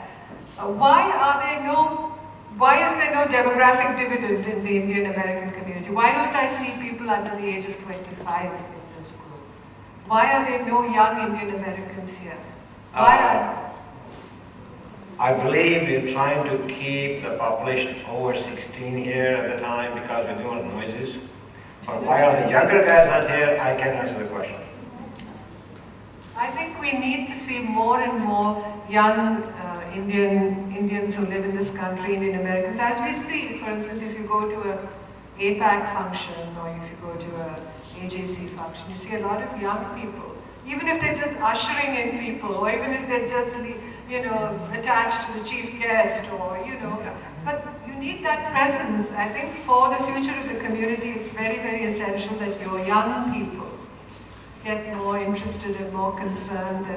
And I'm not saying that they should, be only talking about what India-US relations can be, but basically to understand what issues concerning the community are.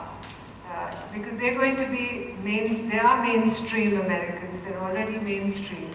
But I think just as from other countries, young people are very, connected and concerned about issues. I'm sure that our young people are, but I don't get much of an opportunity to engage with them at such events.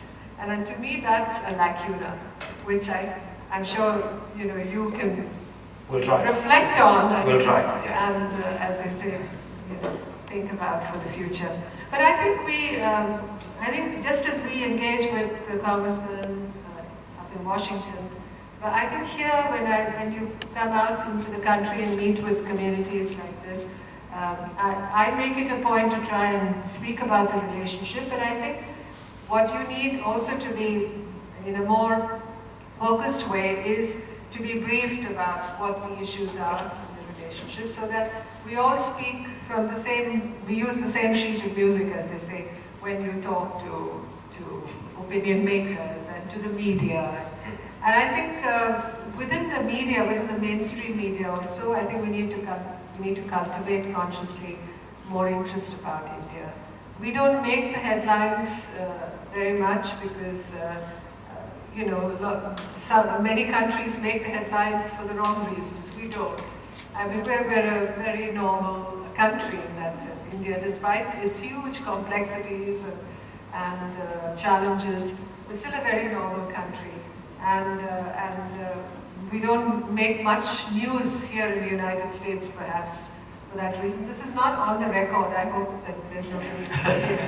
This is just a frank statement of why can't American media within the country. I mean, I'm not talking of what the New York Times writes from India or the Washington Post writes from India, but just day to day, your local newspapers, your local radio stations, and your local television channels. You need a little more vibrations, good vibrations about India.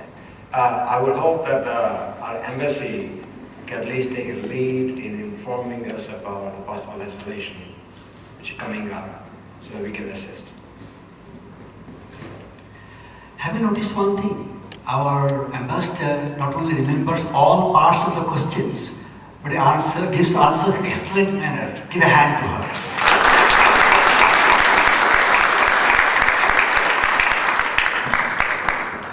Any other question? Yes, the last question there.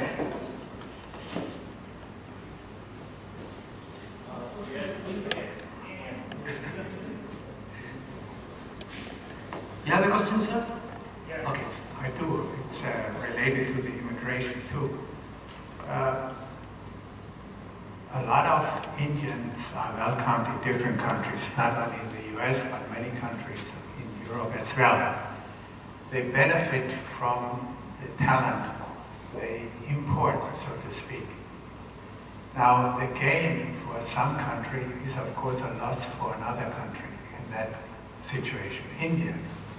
Now, what is the approach of the Indian government or the discussion in India about this drain of talent?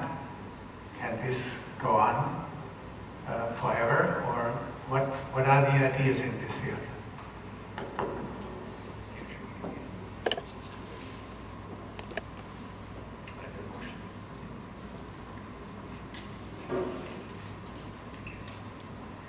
I did not get the question. Manfred, is the question for me? Well, maybe this question is actually for the ambassador. So I do not know, I have no idea what the Indian government, if at all, is in discussion about the drain of talent. Stop talented people from going abroad. I think that would go against the grain of the kind of system we have. We welcome talented people to come back to India also. I mean, once they are qualified and once they've completed their education, we would welcome them back with open arms. But we are not, we are happy to see them thrive and be successful and prosper in distant lands also. Because look at all of you over here, how much you have contributed to India's progress also, because you've been able, today, I think we live in a very different world where it's not the world of ocean liners and telegraphic systems where it took ages for you to reconnect with your motherland if you left. People go back and forth between our two countries, so frequently. People make 3-4 trips a year at least, and they're able to connect with institutions back home. They work in their hometowns, they reach out to their local, their own schools and alma maters. And I think there's a lot of give and take, and really I think progress is about that kind of give and take. I don't think we should stop our talented people from going abroad if there are better opportunities. And indeed, there may be, and there are. Look at the United States, look at your higher education system here, look at the quality, the cutting edge research that takes place. We benefit from that as people. And everything is about self-interest, not only at the individual level, but at the level of countries also. I can add one more thing to that. I'm from IIT Kharagpur. When I was passing in the early 60s or something, most of us wanted to come to USA. Last year I was in India, I went to IITs. Many of them don't want to come at all to this country. They are very happy with jobs there, everything is wonderful for them, so they aren't coming. There's no drain in that sense. There was drain in 60s, 70s, 80s, a lot of drain from India to USA. But it has really gone down quite a bit nowadays. There are plenty of opportunity that side also. Okay, the last question, sir, you had a question? With the luxury of distance. Because living here in the US, it's very easy to extrapolate and to theorize about what India should do vis-a-vis China and how India should, realign itself and take this or that step to deal with such situations. First of all, let me say, I've been ambassador to China also. So first of all, let me say that China is our immediate neighbor of India's. It is our largest neighbor. It's a country with which we have unresolved issues and problems, and on which we are working, both countries, to see how we can resolve it peacefully.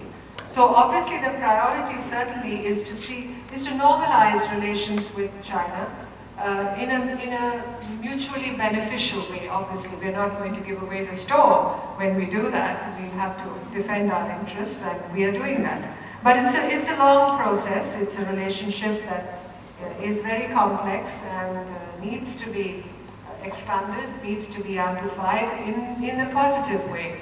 I would say that in terms, I would request people not to use the flash, please. It hurts my eyes, and if you don't mind using the flash. The border between the two countries has been relatively peaceful in the last 4 decades and more. There are mechanisms in place to discuss issues when they arise between the two sides. Because you see, the border and the line of actual control between the two countries is not a mutually delineated or agreed upon line. So we have to work on it, and it is going to take time. There are competing claims. There are large tracts of territory that are claimed from either side. So these are going to take time.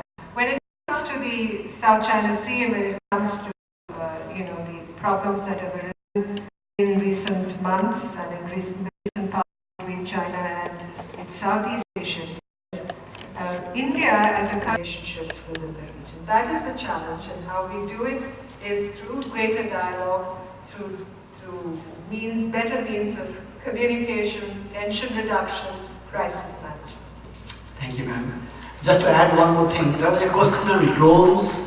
This morning there was an in-depth discussion of drone use, the morality of that, legality of that in the CNN. It's a very nice exposure of drone use. Anyway, I have a friend who is insisting for his last question. Okay, let's give the chance. Last question, last.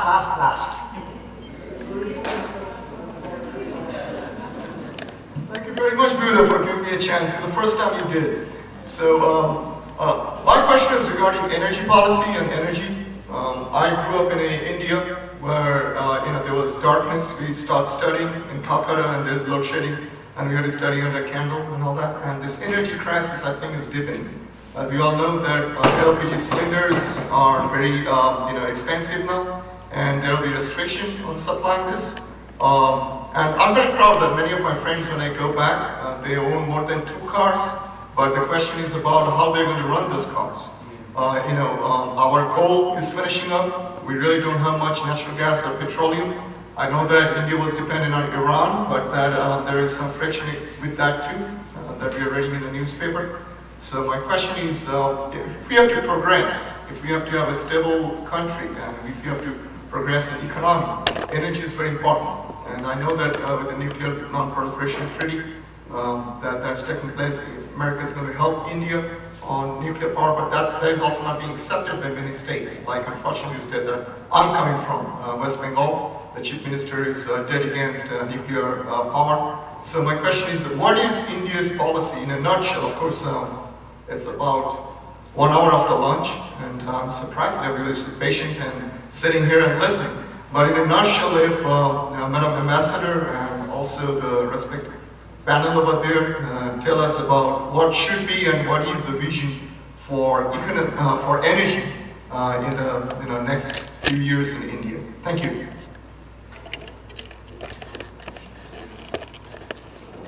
Okay, panel members. If I might, from the outside world at least, the energy problem in India is tremendous. It's not going to be solved quickly, and it's above all a problem about contracts and foreign investment.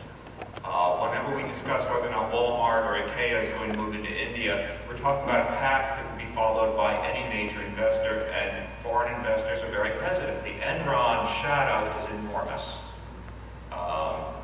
And so foreign investors, which is the obvious path for that to go, they're going to be very cautious until India can do more to liberalize its investment environment and to ensure that the contract rights of foreign investors will be protected. That's kind of ugly sounding, but yes. Thank you, sir. Madam? In fact, on the energy front, I don't know if people in this room are aware, but in the last 3 or 4 years, we have added on more electricity to the national grid than we did in the last 60 years.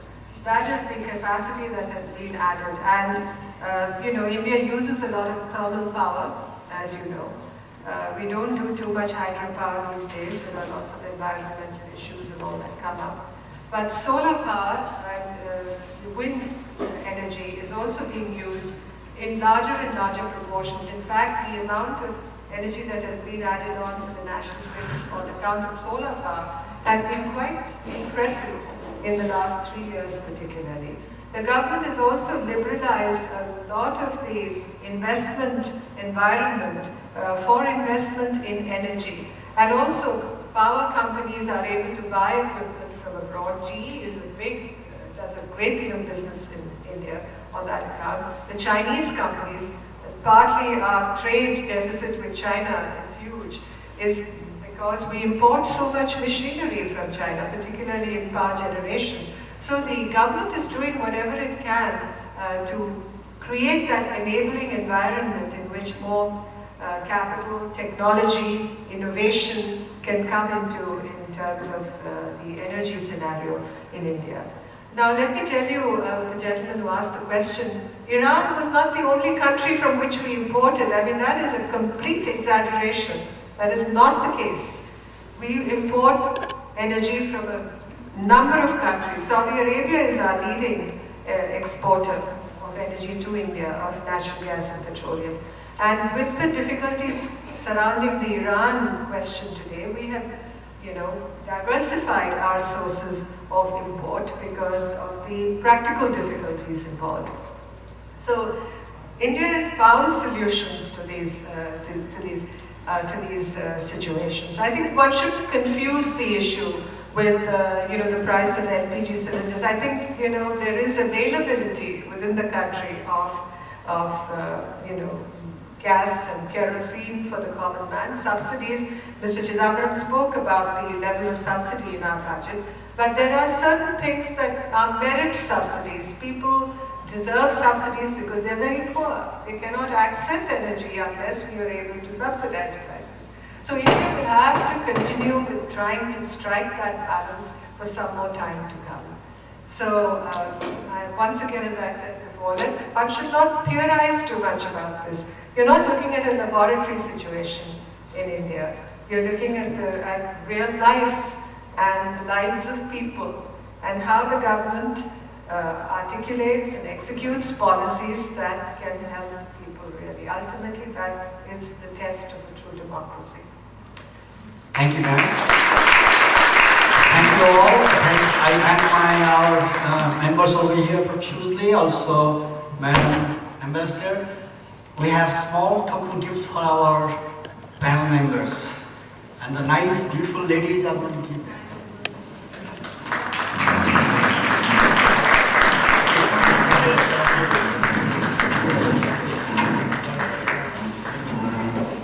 I request our Secretary of AIHR, Manisha Trivedi, to give the vote of thanks. Thank you, Dr. Mohanty. Honorable Ambassador, respected guests, ladies and gentlemen. It is my privilege to have been asked to propose a vote of thanks on this occasion.